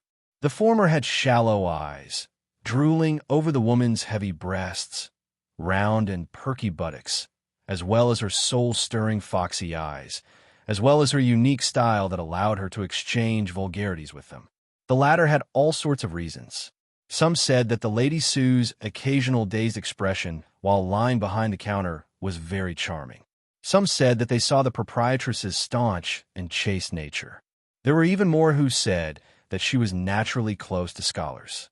It was possible that she was the daughter of one of the old Northern Han's aristocratic families who had wandered among the common people. Chapter 1368. However, there was only one reason why customers only dared to take liberties with their mouths and did not dare to lay their hands on them. There was only one reason why Green Bamboo Restaurant's business was booming. It was because the eldest grandson of the Han family, who had been promoted to the position of commandant of South Lu Guan by the imperial court, was Su's sworn brother. The waiter had a bright smile on his face, but he was full of suspicions as he ran downstairs. He respectfully invited Su Fengyan and the others to take a seat upstairs. Su Fengyan took out a piece of silver and tossed it to the waiter. The waiter's smile became even brighter as he shouted, "Thank you, young master, for your reward." The waiter was not surprised that the four of them went upstairs, but it was strange that they went directly to a private room on the third floor. There were so many rich guests in Dijon who came here with ulterior motives, but none of them had such an honor. The waiter led the four of them to the door of the room on the third floor and stopped. Su Fengyan pushed the door open and entered. Mi Fengjie stood at the door, while Fan Xiaochai followed Su Fengyan over the threshold. Fan Xiaochai glanced at the woman who stood motionless with a face full of surprise. She was indeed somewhat enchanting, especially the view on her chest, which could make ordinary men want to run over and hold it with both hands to reduce the burden. However, that was all there was to it. Fan Xiaochai's beauty was above the woman's, and her style was the complete opposite. Generally speaking, each of them had their own merits, so they minded their own business. After Su Fengyan calmly sat down, he smiled and said, "Qing Zhenyang, why are you standing there like a fool? Pour the wine. Even if you want to go back to your old business of selling human meat buns, you still have to get the customers drunk first, right?" The woman who was called Qing Zhenyang by Su Fengyan, who was wearing Zhang Sheingen's mask, covered her mouth. It was unknown whether she was crying or laughing. She was none other than Qing Zhenyang, whom Su Fengyan had met in Beimang's Juzizhou. She was the owner of an unscrupulous in that sold black wine. Had it not been for that night at the foot of the mountain, when she had unintentionally revealed her true feelings in a drunken stupor, Su Fengyan would not have gotten involved with the Zhongyi stronghold's head Han Fong, nor would he have killed his way to the Shun's thatched hut on Mount Liuyi's Changle Peak. Then, under the oppression of the Shun clan's thatched hut, the eldest grandson of the Han clan might not even be able to be the king of a mountain, and could only switch mountains with Zhang Julu and Star Nu. Then, in Ji province, there wouldn't be the eldest grandson of the Han clan who walked right into the trap and waited to be executed. There wouldn't be the change of day after day, where Han Fong suddenly turned from a prisoner to a first-rate martyr in the Liang dynasty, and became the last straw that crushed Grand Secretary Zhang Julu to death. It could be said that in these 2 years, the Whisk Room's men of sacrifice and spies that had been hiding in Ji province were all revolving around a single person, carrying out a secretive and cautious, complex operation. This lucky person was precisely Han Fong, who had led 21 riders back to Ji province. Even though the Whisk Room had spent a great deal of effort, manpower, and resources, Han Fong was able to successfully distinguish herself from the others time and time again, probably because of the protection of more than 10 generations of the Han clan's heroic ancestors. Even Su Weisheng and Chu Lushan, who were far away in Beiliang, who were in charge of Ji Province's spy affairs, clicked their tongues in amazement. This chess piece was personally planted by Su Fengnian. It was still far from blossoming and bearing fruit. However, for Beiliang, who was now in an even worse situation, with and without Han Fang in Ji Province, there was definitely a world of difference. Su Fengnian's trip to Dajian City in Ji Province this time was not to meet Han Fang, but to meet Zhang Xiuqing, who claimed to be an outer disciple of the Taotai sect. At that time, Zhongyi's stockade had fallen and scattered. Only this person had firmly placed his bet on Han Fang and regarded her as a Tao enlightened immortal who could help him rise to the top. Reality proved that this Beimang Taoist, who was born as a scholar in the Southern Dynasty, had not only made the right bet, but also made a lot of money. Now, he had the official position of Liang official and was assisting Lieutenant Han Fang in Nanlu Pass. Of course, Su Fengnian would not recklessly meet Han Fang directly, even though the Liang Zhao Go, who had been severely injured, was no longer as strong as before in Ji Province. The old military chief Yang Xinxing had left, and the new noble Yuan Tingshan had arrived, causing the Zhao Go in Ji Province to be severely reduced. Han Fang's luck was good, but Su Fengnian did not have much confidence in his own luck. After Qing Junyang sat down, she poured a cup of aged Huadiao wine for Su Fengnian. The wine's aroma quickly filled the air. After the excitement, she was obviously a little uneasy. She asked softly, "Su Lang, why did you come to Dajian City?" Qing Junyang did not know about Han Fang's identity as the orphan of the Han family until he was imprisoned. As for Su Fengnian's identity, even Han Fang was only told by an old spy from the Fu Shui house after he had settled down in Ji Province. Of course, Han Fang would not say a word about this kind of secret to Qing Junyang, who had no relatives or friends. This time, Su Fengnian came to Dajian City to meet Zhang Xiuqing, who also did not dare to reveal anything. Han Fang's situation was turned upside down, and Qing Junyang naturally rose along with it. She opened this restaurant in Dajian City, where every inch of land was worth its weight in gold. She, who lived at the foot of Jiui Mountain, was so miserable that she did not even use her name. Perhaps even the lowest-level Beimang spies in Zhu Province had not heard of her, not to mention Zhao Go in Ji Province. To this day, Qing Junyang only regarded him as the son of a rich family from Longyao Province or Gusai Province. As for Su Lang's skills, she was not clear from the beginning to the end. That night in Zhongyi village and the Shun family's thatched cottage, she was dead drunk on the table outside the hotel. Later, the Taoist priest Zhang Xiuqing casually mentioned a few words. He only said that young Master Su's martial arts skills were rarely seen in his life. Even if he was not at the first level, he was not far away. But what she really wanted to know, Zhang Xiuqing did not say. What she really wanted to hear, Zhang Xiuqing did not say either. She did not even know if she would be able to see him again in this lifetime. Today, when she finally saw him, she actually wanted him to leave Dajian City as soon as possible. After all, this was an important military base in Liang. You were a young master from the southern Beimang dynasty. Aren't you afraid of losing your head? Su Fengnian joked, "What? Can't I come? Afraid of freeloading?" Qing Zhu Nyang did not say anything. She subconsciously reached out to touch the hair on her temples, afraid that he would find fault with her. Although she did not look at the weak woman for a long time, the quick exchange of glances was enough to make her feel ashamed of her own inferiority. What a handsome young lady. Her temperament was excellent. At first glance, she could tell that she was a virtuous young lady from a scholarly family. The key point was that the woman was younger than her. She suddenly seemed to wake up and said in a low voice, "Jinren Zhang actually stayed in the restaurant yesterday. He eats, drinks, and sleeps in the innermost room near the window. He saw you earlier than me and said that he would be here in a while. He had to wait until there were no customers coming in and out.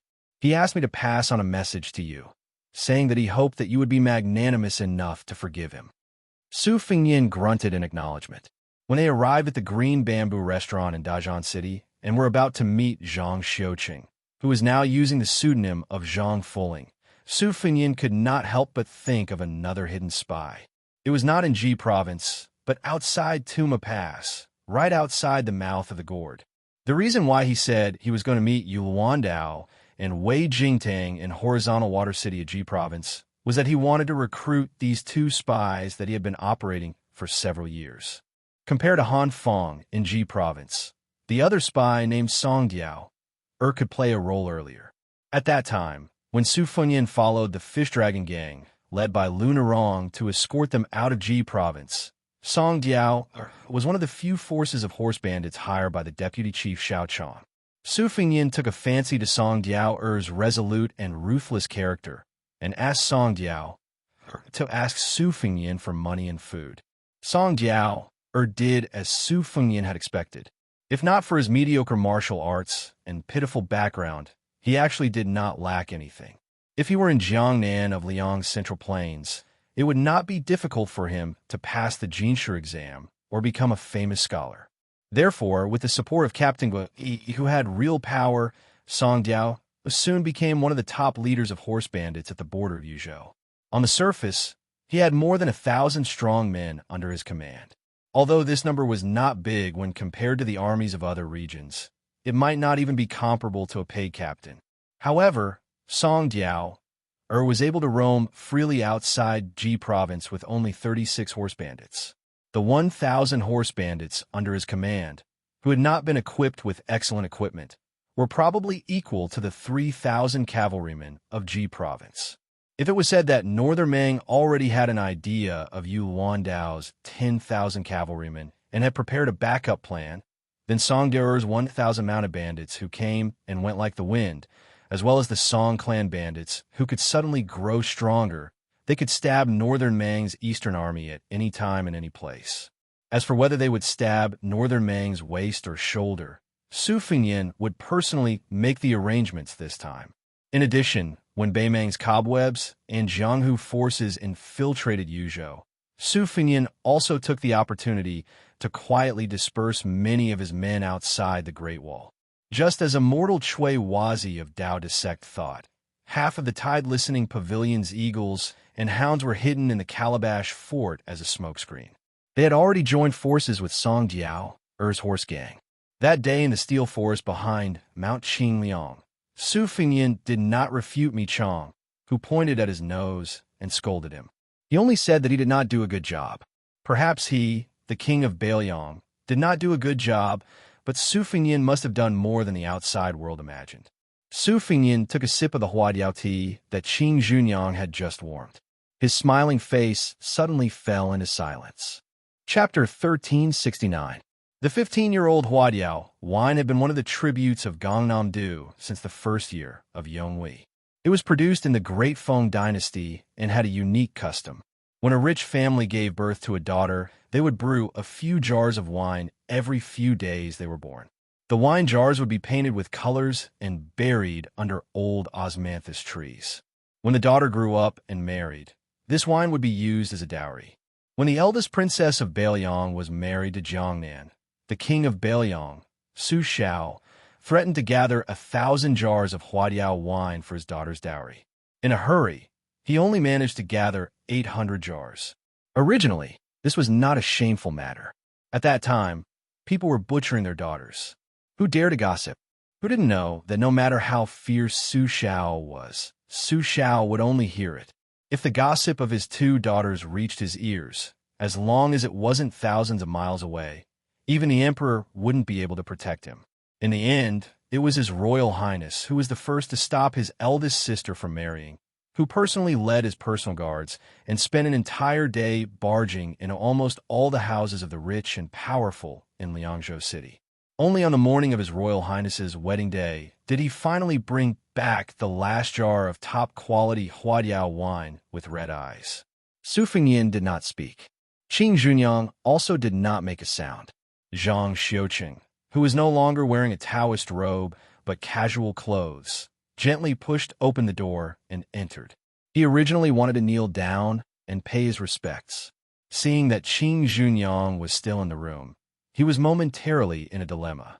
After Su Fengyan came back to his senses, he raised his wine cup and smiled. Old friends have met. Sit down and talk. Zhang Xiuqing's fear and trepidation were not faked. His mother, the person in front of him, was the northwest vassal king of Liyang. The hand holding the wine cup was also holding an entire 300,000 cavalrymen at the border. This young man, with the title of King of Bailiang and the title of Pillar of Bailiang, was fighting to the death against the million-strong army of Beimang and the entire Beimang dynasty. Taking 10,000 steps back, the man who took the heads of the king of the northern courtyard, Su Huainan, and the fifth raccoon of Mount Tibbing, the guy who killed Wang Xinji, Zhang Xiuqing, a pretentious Taoist priest, didn't he meet a real immortal? Zhang Xiuqing glanced at Qing Junyang, who was still in the dark, and asked carefully with a perfect Jizhou accent, Wang, young Master Su, are you all right? Su Fengyan nodded. It's fine. Zhang Xiuqing heaved a sigh of relief and sat upright. He said in a deep voice, this lowly one dares not to talk about official business. The first master asked me to do something for him first. When we meet in the future, he will make it up to me. After saying this, Zhang Xiuqing stood up, knelt on the ground, and kowtowed 3 times. Su Fengyan did not stop him. Zhang Xiuqing, whose forehead was slightly red, sat down again. He quickly calmed himself down and continued. In the king, Zhang Xiuqing could not hold himself back from cursing. He slapped himself hard on the face and said, under the instruction of young Master Su, when General Yu was on the way to North Ji, they passed by South Foot Pass.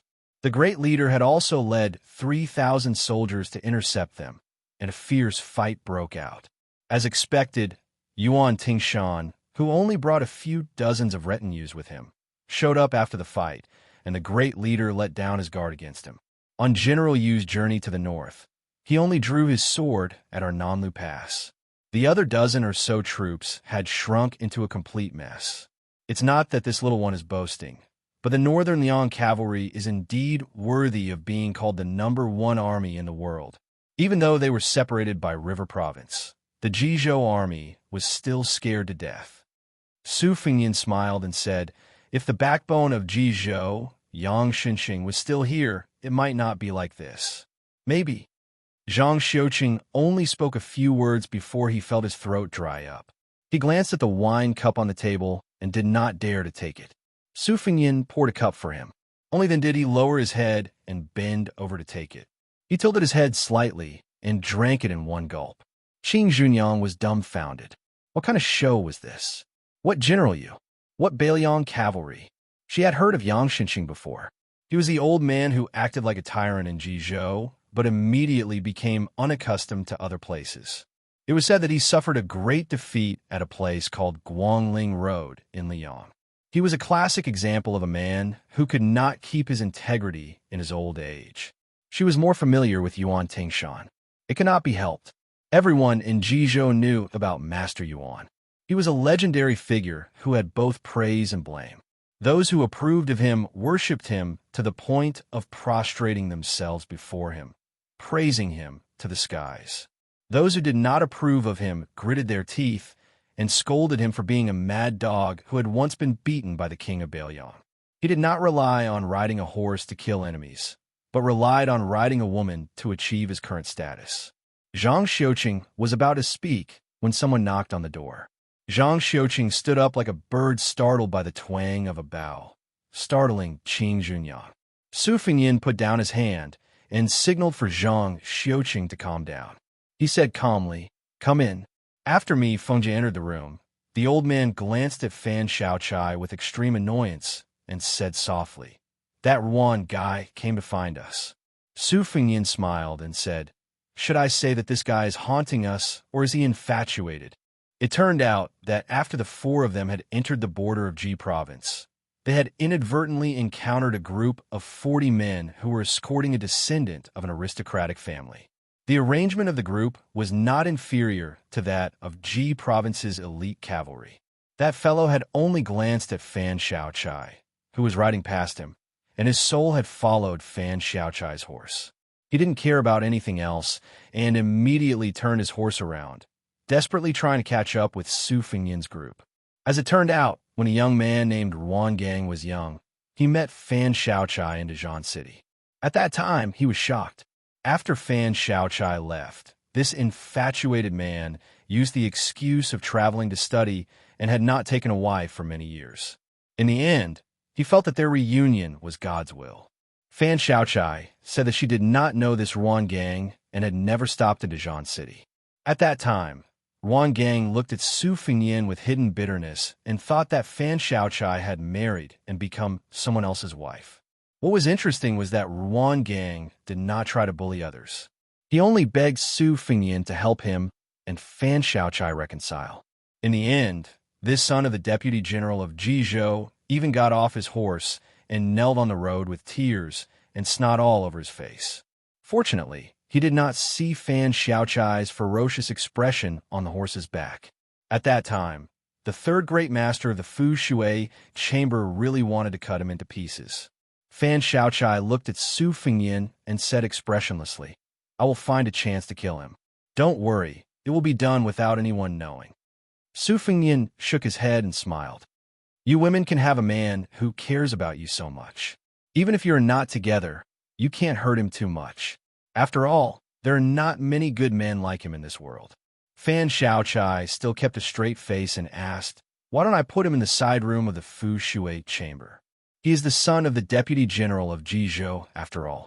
He could be useful." Su Fengyan asked, "You don't like him. Besides, you are one of the top 10 figures in the Fu Shui chamber. Why do you care about this little bit of merit?" Su Fengyan smiled and shook his head. "I don't care what the women of the Fu Shui chamber do when I can't see them. But you're standing right in front of me. Forget it." Fan Xiaochai made an "oh" sound and did not say anything else. Su Fengyan said to me, "Fengjia, just tell Ruan Gang that I will be visiting him tomorrow. Tell him to prepare good wine and good food. Let him continue to wait.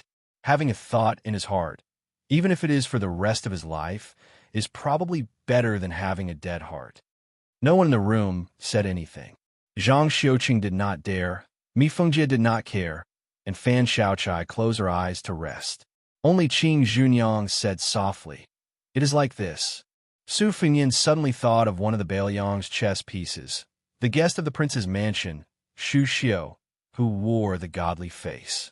Su Fengyan's intuition told him that this chess piece had not only taken root beside the prince of Xiangfan City in Qing province, but also changed its color.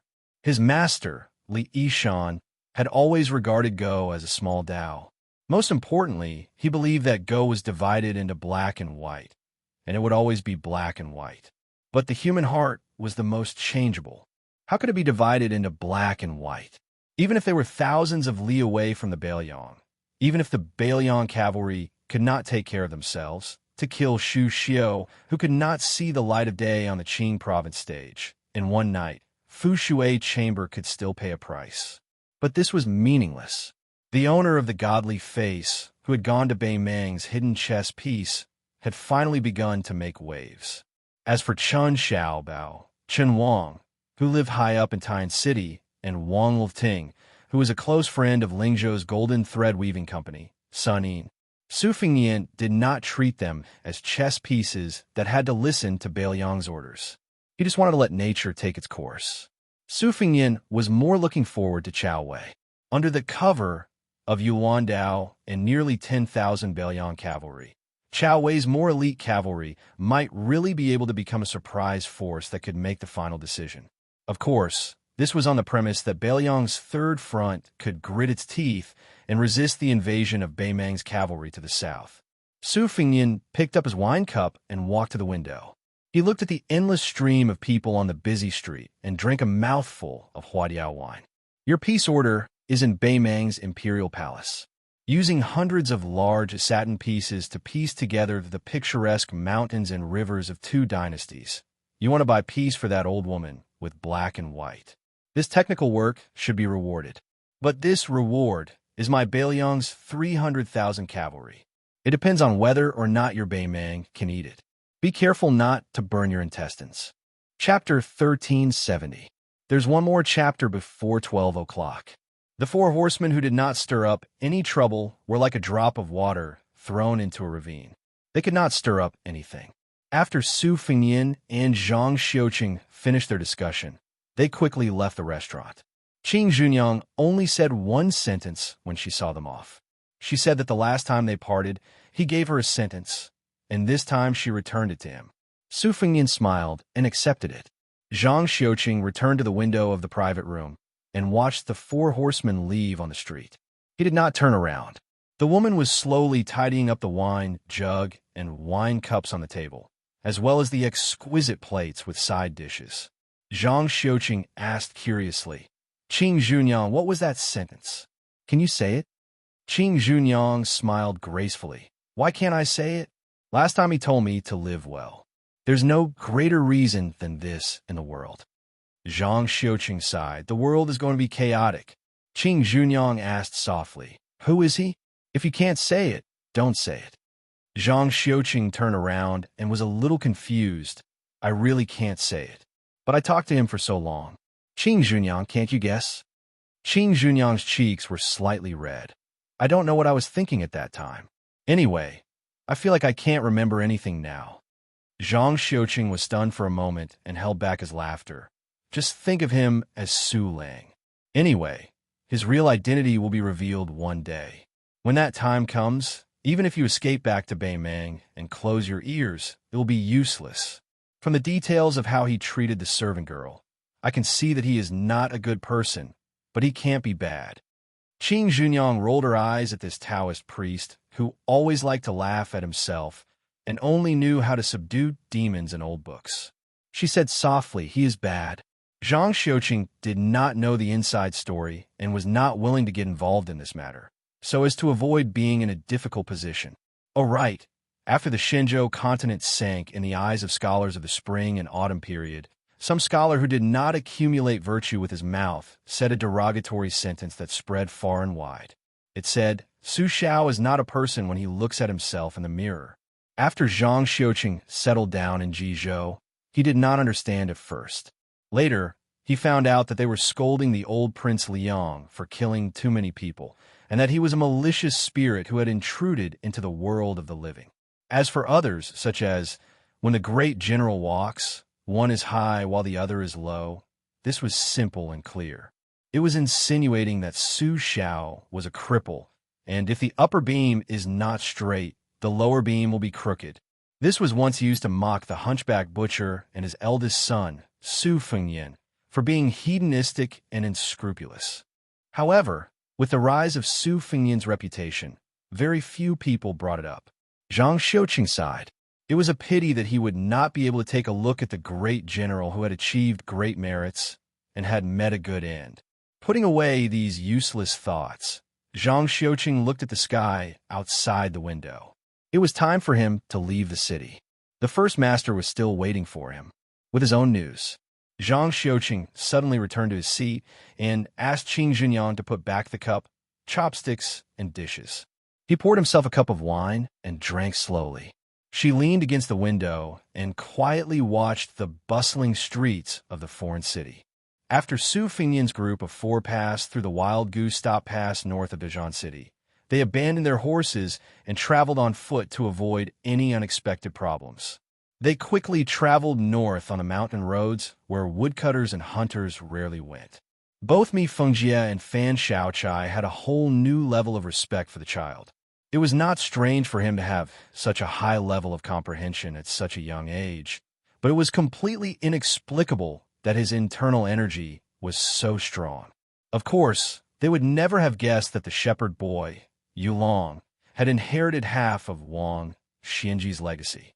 During the trip to Jizhou, the sixth-year Fengzong was able to accurately find Su Fengnian and pass on the situation of the battle in Yuzhou. When the group of four was running along a high ridge along a canyon, Su Fengnian suddenly stopped again. He raised his arm to support the handsome sea eagle that was falling through the clouds. Mi Fengjie saw that the usually calm king of Beiliang was somewhat dignified this time. He stood at the edge of the cliff in a daze. Yulong sat on the ground and took off his sturdy leather boots. He lifted them upside down and threw away the gravel that was sticking to his feet. Mi Fengjie could not help but ask, is the battle at the Calabash Gate not going well? Su Fengnian shook his head and said, in the first battle at Zeoma village, The losses on both sides were actually within the expectations of Chu Lushan and Yanwen. However, based on the intelligence reports I've received so far, there are some accidents outside of the battlefield that we must pay attention to. Yang Yuanzhan personally led the vanguard to attack Crouching Bao City. Since ancient times, the nomads of the north have lived half their lives on horseback. Naturally, they're skilled in horseback archery. However, during the early days of the Great Feng Dynasty, they still maintained an absolute advantage over the grassland forces. You might not expect this, but even at the end of the Great Feng Dynasty, even if they did not rely on the sturdy city walls and elite crossbows, the Great Feng army was still able to fight to a draw against the grassland cavalry. The reversal of victory and defeat between the two sides happened in the last 200 years or so.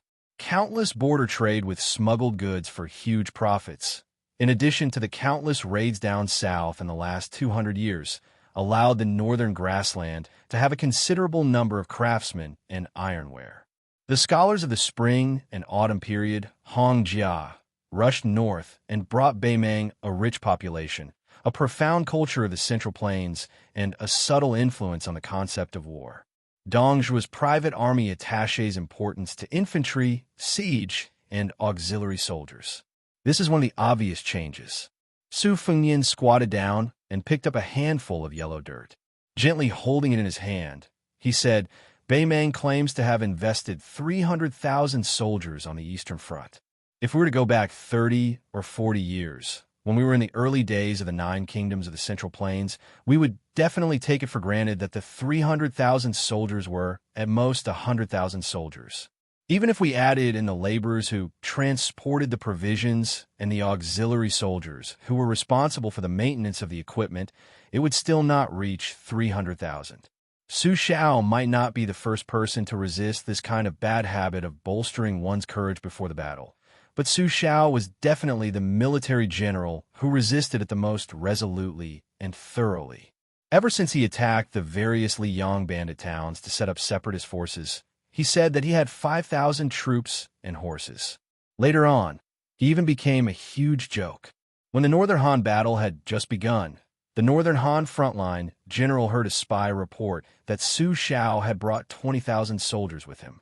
The general defending the city counted on his fingers. According to the old rules, there were only 6,000 to 7,000 soldiers, at most 10,000. There was still a battle to be fought, and there was no need to retreat. In the end, the Northern Han general was captured by Su Xiao. Before being beheaded as a sacrifice, he cursed Su Xiao as a swindler. Su Xiao was so angry that he kicked out half of the general's teeth. He retorted, "If this daddy says 20,000, it means 20,000. I don't cheat the old or the young. You have the face to call such an honest person a swindler." Originally, Yu Dilong had been swinging his 2 boots back and forth, as if he wanted to take a stroll in the boots. Hearing this, he quieted down and perked up his ears to listen to his master talk about something that was very far away from him, war. Chapter 1371. Su Fengnian clenched his fists, feeling the coolness of the yellow soil in his palms.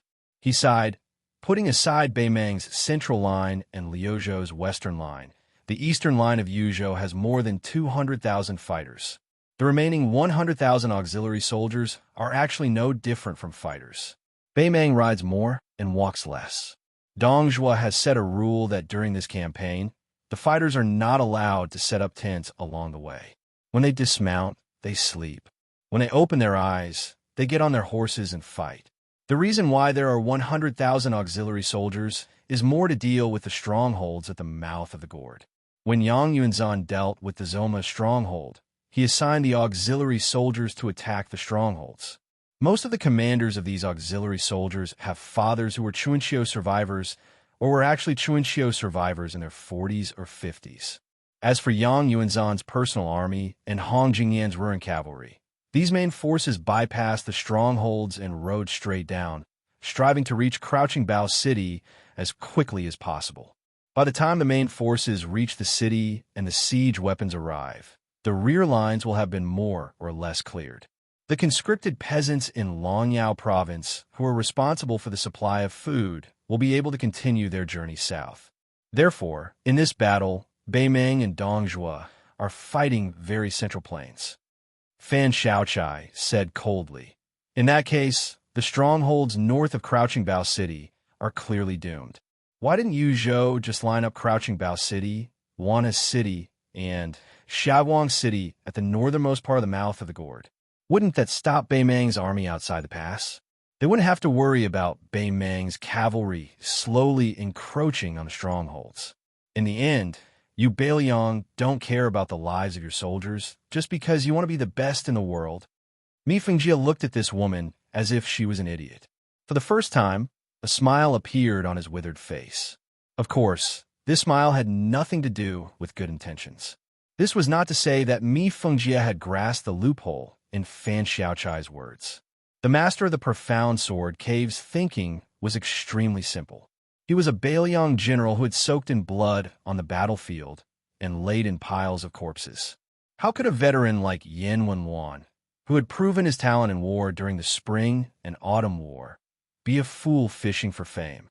Su Fengyin did not ridicule Fan Xiaochai for being a frog at the bottom of a well, nor did he mock her for being a frog at the bottom of a well. Instead, he raised his clenched fist and pointed at the canyon by his feet. He calmly said, "The mouth of the gourd is not here. I have personally traveled beyond the Great Wall, so I can roughly imagine how big the mouth of the gourd is. Moreover, in terms of military affairs, we're to build a city on a mountain, we're to build a pass, we're to build a fort near a river, and we're to build a flintlock based on a dangerous situation. Not only were there particular considerations, there were also all kinds of complicated adaptations. The mouth of the gourd is the most advantageous terrain in Beiliang, and it is also the only natural defensive strategic location. You were right when you said that you wanted the soldiers of the fort to die. Once the enemy arrived, these officers and soldiers who were defending the fort would not be able to survive. They would only be able to defend to the death." Su Fengyin clenched his fists. The wind and sand on the cliff blew against his face, messing up the hair on his temples. He said, "Beiliang only told Liang that the mouth of the gourd could hold 150 to 60,000 northern barbarians, but most of the people of the Central Plains were unwilling to believe it. If from the beginning, Yin Wenluan wanted the 50,000 Yuzhou soldiers in the 3 cities and 200 forts at the mouth of the gourd to all die in battle at the mouth of the gourd." Su Fengyin, whose tone had always been calm, paused for a moment and then smiled. "I'm afraid that even if the Central Plains heard about this, they would pretend not to have heard it. Perhaps they would just say, 'Oh,' and then say nothing else. One should drink wine. One should admire the snow. One should enjoy the snow. One should enjoy the pleasures of life." Fan Xiaochai bit her lip, stubbornly asking, "If one person is willing to fight to the death, 100 people are willing. Even if 1,000 people are willing, are the 50,000 soldiers of the Yuzhou border army really willing to die at the mouth of the gourd? Father and mother gave them 2 legs. Won't they flee?" Finally, Mi Fengjie could confidently teach this woman, who knew nothing but killing, a lesson. With a sneer, he said, "You are the descendant of one of the first nobles of the old Northern Han. How could you possibly understand what the people of Northern Liang are thinking? The great general has only been in charge of Beiliang for 20 years. The morale of the army is still there. Moreover, the Beiliang border has not been peaceful for many years. When soldiers go to war, go into battle, and kill the enemy, Beiliang is the best in the world. It is not just because of the Beiliang's horses, bows, crossbows, and cold sabers. In the end, it is because of their pride. Do you, Fan Xiaochai, understand?" Su Fengyin declined to comment. With a slight bitterness, he softly said, "Beiliang has always claimed to have 300,000 cavalry. The busybodies of Liang have always been curious as to how much resources Su Xiao has saved up for me. How many cavalry and infantry are there? How many border armies and local garrisons are there?" Yu Dilong quietly asked, "Master, how many do you have?" Su Fengyin appeared absent-minded. After turning his head, he gently smiled and said, "Guess." Yu Dilong shook his head. Su Fengyin once again gazed at the northwestern sky. Once upon a time, there was an old man who liked to say, "Guess." In response, Su Fengyin would always roll his eyes and say, "Step on your grandpa." The old man would smile and say, "That's right, I'm your father." Su Fingyin put away these thoughts and said in a low voice, "The Yuzhou garrisons at Calabash Pass are willing to defend to the death because of the reason me, Fengjie, mentioned. However, you did not mention the more important reason. Beiliang has less than 2 million households and is limited by its small territory. No matter how much they recuperate, their population will always be less than 10 million. Then let me ask you a simple question. There are only 2 million households, but Beiliang has hundreds of thousands of soldiers. Which household doesn't have someone in the army? If the Beiliang border army is destroyed, which household doesn't need to wear mourning clothes?" Su Fingyin gnashed his teeth. Almost all the young adults of Yuzhou province are in the local army of Yuzhou province. Their hometowns are right behind the garrisons of the 3 cities and 200 fortresses at the mouth of Calabash. If one of them dies, their families may live for another day. It's that simple. Su Fingyin slowly stood up and said, "Yan Wanluan, who is in charge of Yuzhou's military affairs, set up an unwritten rule. When Su Xiao was still alive, countless Yuzhou officials wantonly criticized this rule. After I inherited it, all the scholars, including Huang Shang, strongly requested that this rule be abolished. Mi Fengjie did not know about this, but Fan Xiaochai, who had become the spy of the Fu Shui chamber, knew very well. The Yuzhou border army has an iron law. No matter who it is, if someone retreats before the battle, their entire family will be executed. Yan Wenluan once told me that he could give up being the commander of Beiliang's infantry and could even hand over the military power at Yuzhou's border to someone else. However, before he dies in battle, no one can change this rule. Even I, Su Fingyin, cannot change it." Su Fingyin exhaled a mouthful of turbid air. He squinted his eyes and murmured softly, "This is war, this is Beiliang." The mountain wind was swift and fierce. Su Fingyin stood at the edge of the cliff. He was a little far from the 3 people and seemed a little lonely. Fan Xiaochai hesitated for a moment before asking, "What are we going to do next?" Su Fingyin smiled and said, "Whatever I can do, I'll do. I've been doing the same thing since I came to Jizhou." Mi Fengjie, who had noticed some clues before, asked carefully, "Are you trying to return to the peak of martial arts?" Su Fingyin replied, "The mountain is at the end of the river, and the mountain is at the end of the river. Even if there is no road under my feet, I have to find one." Outside Dunhuang, there was a huge stone Buddha with a majestic mountain as its embryo. Day after day, year after year, the Buddha looked at the world with a smile and pity. In the main hall of Mount Wudong, there was the Zhenwu great emperor, who had stood with his sword for hundreds of years. In the holy temple, the absolute saint, the quasi-saint, and the many sages who accompanied the sacrifice still had the aura of death. He murmured softly, "Zizai, zizai, zizai, zizai. There is no one, there is no self. Ask yourself where you are, and you will naturally be at ease. Tathagata Buddha, Tathagata Buddha. There's a future, there's a future. How did this life come to be?" Taoism sat in forgetfulness to comprehend immortality. Buddhism visualized to let go. Confucianism guarded benevolence and great fortitude. Su Fingyin closed his eyes and stretched out his hand, allowing the wind to blow away the handful of yellow sand in his palm. When Su Fingyin finally arrived at Transverse Water City, a middle-aged man dressed in a simple and clean Confucian robe came out of the city alone to welcome him. He said a few words and gave him a gift. When Su Fingyin urged his horse to leave, the 6th-year banknote scholar of Yonghui Academy bid him farewell. "When I left Jiangnan in Yonghui Academy's 7th-year banknote, I brought with me a bag of soil from my hometown. 14 years later, the soil has long since disappeared, leaving only this old bag.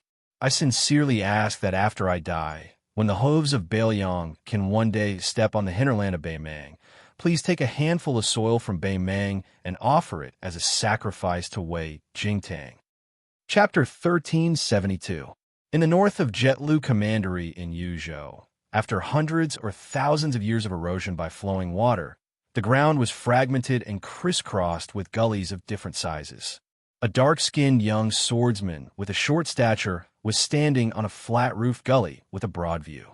He was using his arm to wipe the long sword that had never been sheathed since it came out of the furnace.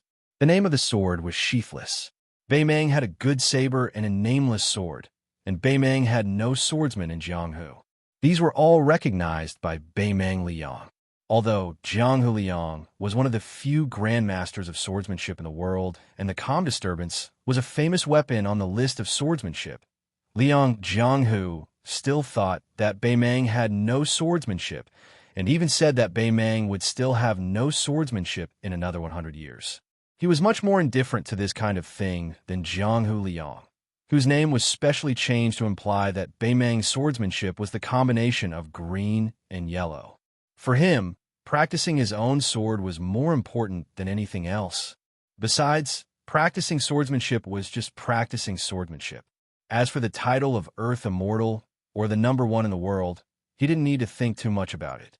Therefore, he never wasted his energy to think about things other than swordsmanship. The sheathless sword in his hand was a new sword.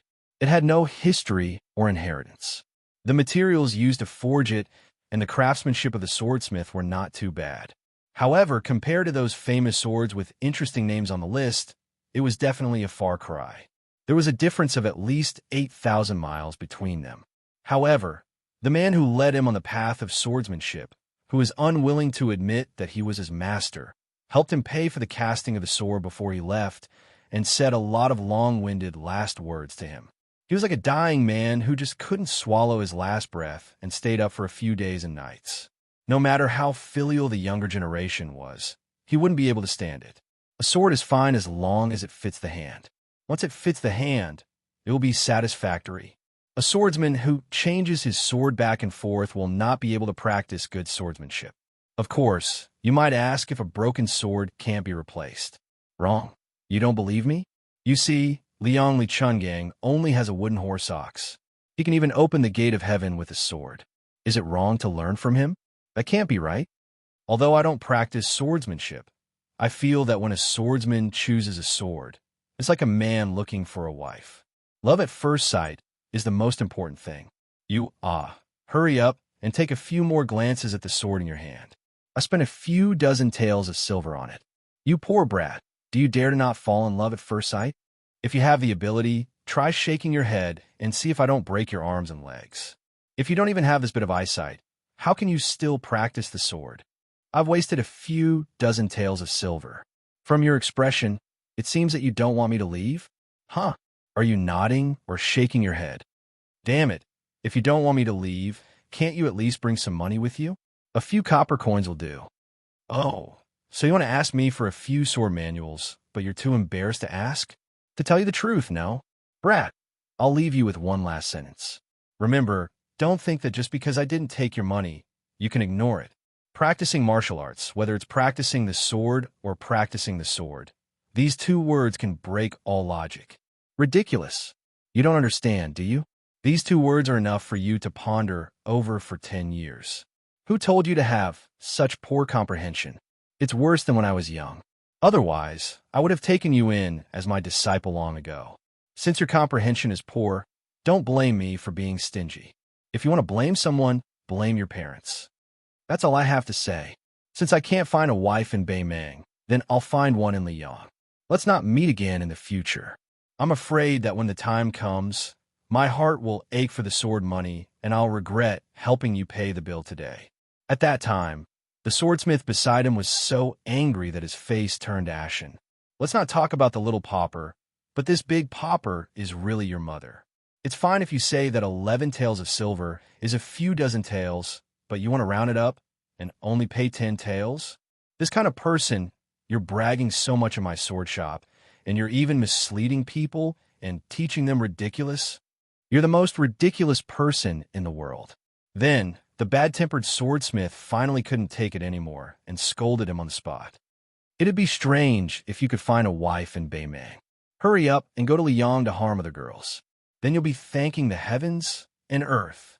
The young swordsman stopped wiping his sword and looked into the distance with a slight smile on his face.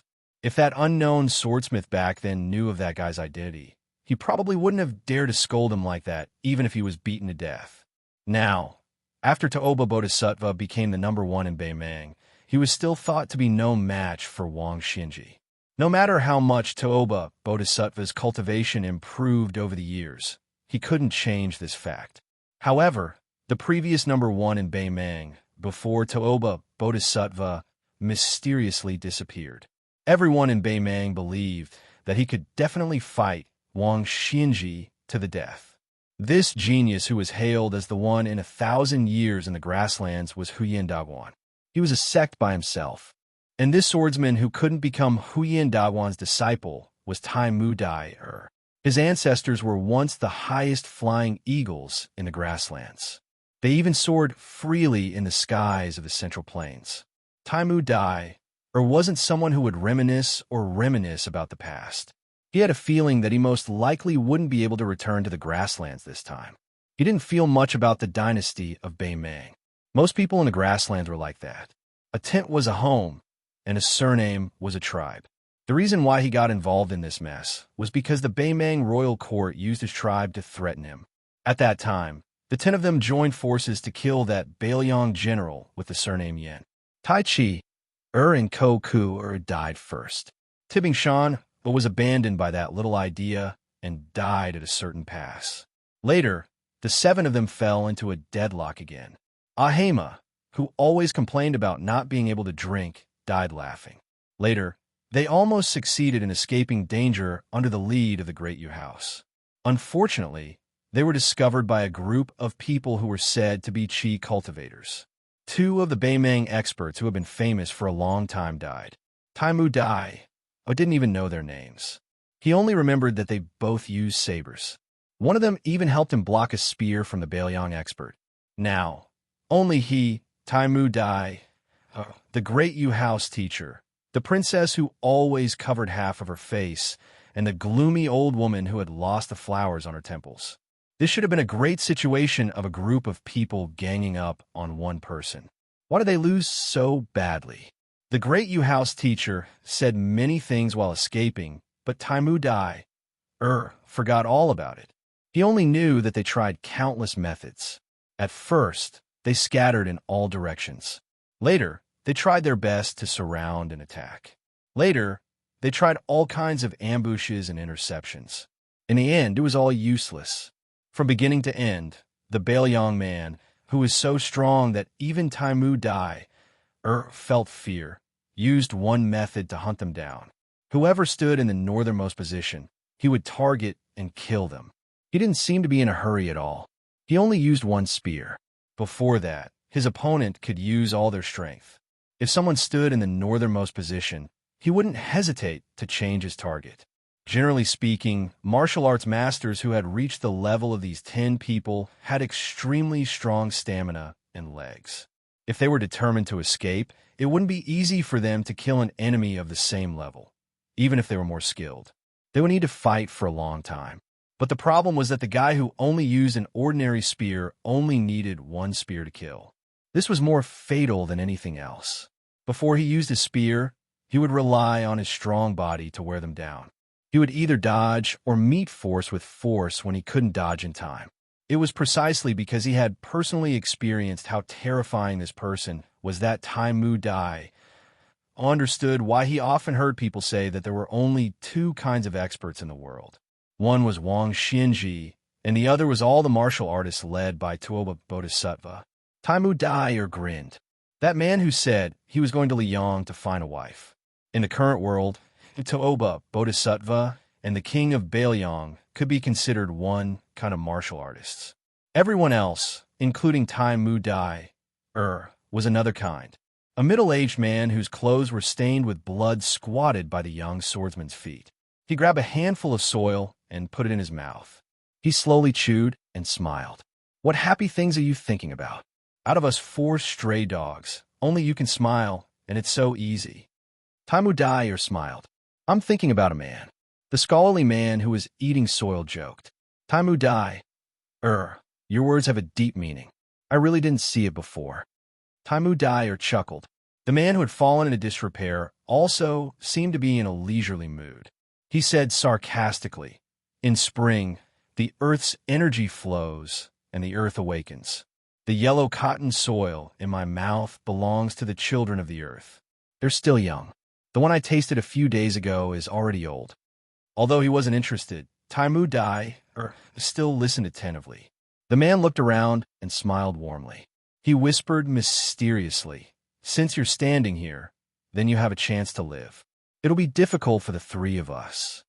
An old woman with a hunched back said eccentrically, "Great music house. You're not in a bad mood either. You can even chat with Taimu Dai here. That little idea of ours is risking his life to buy us some precious time to breathe." It was the chess and sword music school's Mr. First. The man laughed. "An inch of time is worth an inch of gold. Time is something that's always valuable. Of course, it's even more valuable now. The heads of the four of us added together should barely be worth 10,000 cavalrymen. Roughly speaking, 10,000 cavalry with 10 years of life on the battlefield, that's..." He suddenly stood up and said with a serious expression, "It's here." Taimu Dai tightened his grip on his scabbard and said in a deep voice, "My sword will definitely be faster than the previous pass." The old woman sneered. "So what if you have the elegance of a sword immortal? As long as we can't kill Su Yambing, we'll have to pay with our lives again today." Great Music House patted the young swordsman's shoulder. "Your sword is getting faster and faster. Even if it's just a hair's breadth faster, it's still a good thing. Taimu Dai, you must trust yourself and your sword." The young man nodded. His tanned face was dazzling under the sun. Chapter 1373. This lightened Happy House's mood. He looked at the old woman, who was the oldest and most afraid of death, and said indifferently, "I'll stay behind this time." Not only did the old woman not appreciate his kindness, but she also said sarcastically, "It's your chess and sword music school's turn." Happy House smiled and dismissed it. About half a mile away, two silhouettes crossed each other and slowly walked towards Taimu Dai's huge boat. The old woman narrowed her eyes and looked over, her face as calm as water. Happy House didn't look at the fight. He shook his sleeves and sat cross-legged. The woman in the white dress was like a white butterfly dancing gracefully on the yellow sand slope, ethereal and agile. This little thought, nicknamed half-face makeup, was fighting in close quarters with the guy surnamed Su. With a tap of her foot, she spun around and grabbed Su Yambing's head with her 5 fingers like hooks. Su Yambing's body leaned back, and the slender jade-like hand brushed past a few inches above his face. The end of the iron spear in his hand casually hooked and slammed into Little Thought's neck. Even the 8 of them, including Bammy and Zhuang, had experienced this kind of casual spear attack countless times.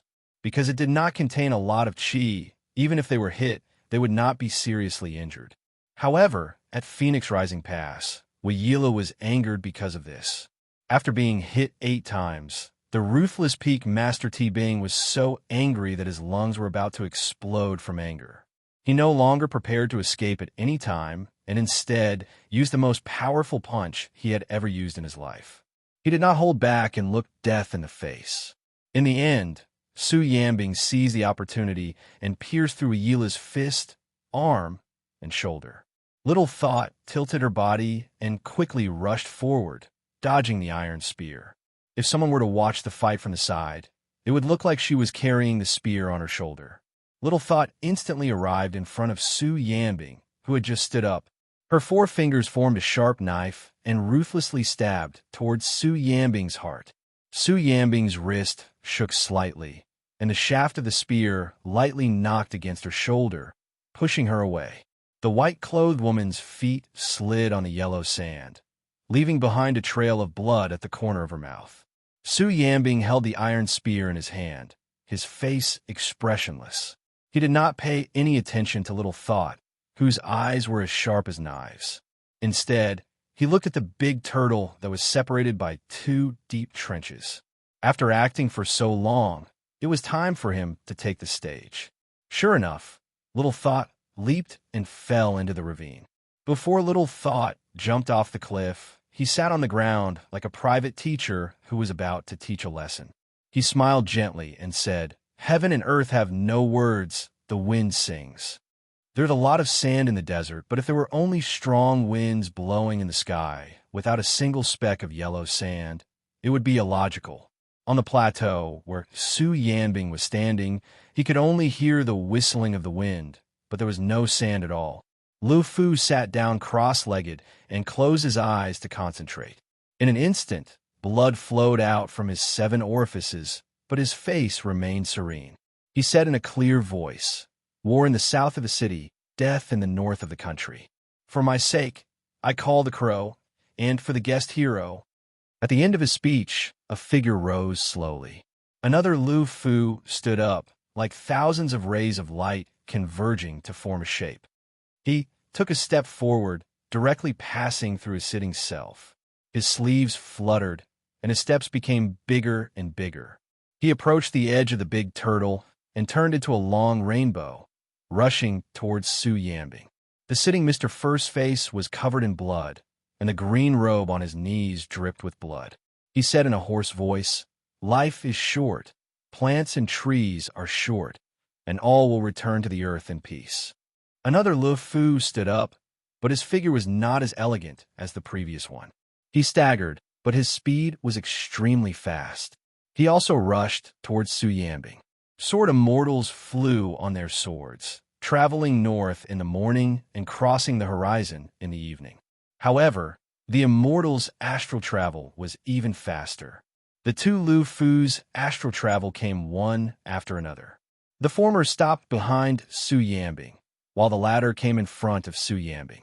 At some point in time, Taimu Dai was standing in front of the dead master of the great music house. He roared to Feng, "The Lu Fu's corpse, Taimu Dai, or one Lu Fu's soul, and Su Yanbing, the other Lu Fu's soul." The 5 of them happened to be in a straight line. The old woman in the spiderweb cocoon did not see how Taimu Dai attacked, nor did she see when he left the Big Turtle Valley and headed toward the Big Turtle Valley. When she could finally take a closer look, she realized that the situation she saw was so bizarre that she could not believe her eyes. The Lu Fu's cultivator sacrificed his life to guide Taimu Dai, to use the Earth Immortal's killing move. It ended with Su Yanbing's spear piercing Taimu Dai's shoulder 4 feet in front of him. The tip of the sheathless sword was still a foot away from Su Yanbing's heart. Although the sword chi had arrived and caused a pool of blood to appear on Su Yanbing's chest, it was definitely not enough to kill him. In a battle of life and death between top martial arts grandmasters, a foot of distance was like the difference between yin and yang. However, between Su Yanbing and Taimu Dai, there was someone holding the spear. This prevented Su Yanbing from casually pulling the spear downwards and crushing Taimu Dai's heart and lungs. Su Yanbing pulled out the spear. The body of the spear let out a series of ear-piercing screeches. The uninvited guest supported Taimu Dai with one hand and flicked his wrist with the other. There were traces of blood on his palm. The old woman swallowed. Chapter 1374.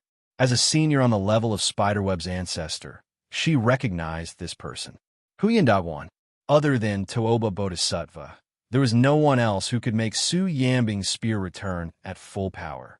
Of course, it was even more unrealistic for the latter to return empty-handed.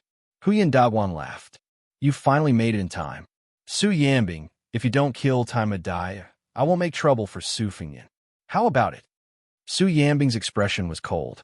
He raised his spear an inch and took a step back. The opponent in front of him was worthy of him pulling away to the most suitable position for his spear to unleash its full power. Huyan Dagwan said helplessly, "To tell the truth, Liang Mang's fight has nothing to do with me. I've never thought of making things difficult for Su Fengyan." Taimu Dai struggled for a moment, but Huyan Dagwan's hand on his shoulder slightly increased in strength. The former immediately found it difficult to breathe. Huyan Dagwan straightened his expression and said, "But if you insist on killing Taimu Dai today, then I don't mind killing Su Fengyan. As for whether or not it succeeds, I don't care." The old woman knew that Huyan Dagwan wasn't purposely releasing his chi, but she still felt suffocated. Then, she immediately felt a surge of grief and indignation that she couldn't suppress no matter how hard she tried. This was because the person who had chased them for an entire 10 days without saying a single word had finally spoken. Su Yanbing said calmly, "You'll have to ask my spear first." Huyin Dagwan, who was even more fluent in the official language of Liyang than the people of Liyang, cursed. He laughed bitterly and said, "Stop, stop. I'm scared of you. Su Yanbing, since you're determined to fight, fine. The spear in your hand can't take a single blow. Go back and get a new spear. For better or worse, it can take 3 spears from you. Otherwise, we won't be able to fight to our heart's content. I, Huyin Dagwan, will wait for you here.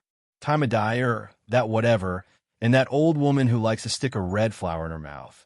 I'll help you keep them here. When the time comes, whoever wins will speak. How about it?" Su Yanbing nodded, turned around, and left just like that. This scene caused the old woman's eyes to almost pop out of their sockets. When Su Yanbing's figure disappeared from sight, Huyin Dagwan released his grip.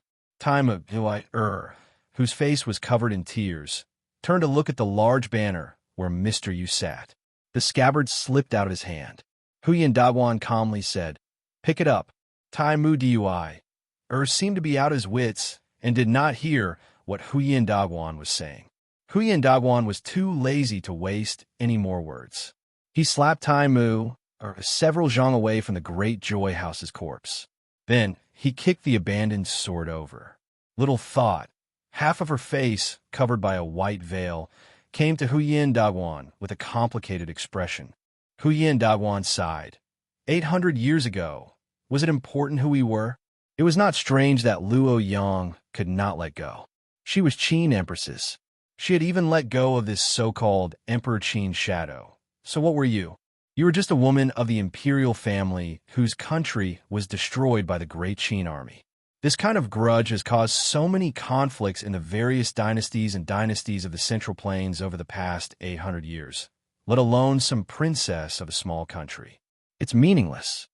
Huyin Dagwan looked up at the sky. Besides, that person is gone. Su Fengyan is just Su Fengyan. Who do you hate? Back then, you successfully instigated those 2 women to become enemies. To a large extent, it was you who caused the Great Qin to be destroyed. Are you still not satisfied? Little thought tore off the veil. Half of her face was extraordinarily beautiful, but the other half of her face was constantly changing between the faces of unfamiliar women. Finally, it stopped. It was actually half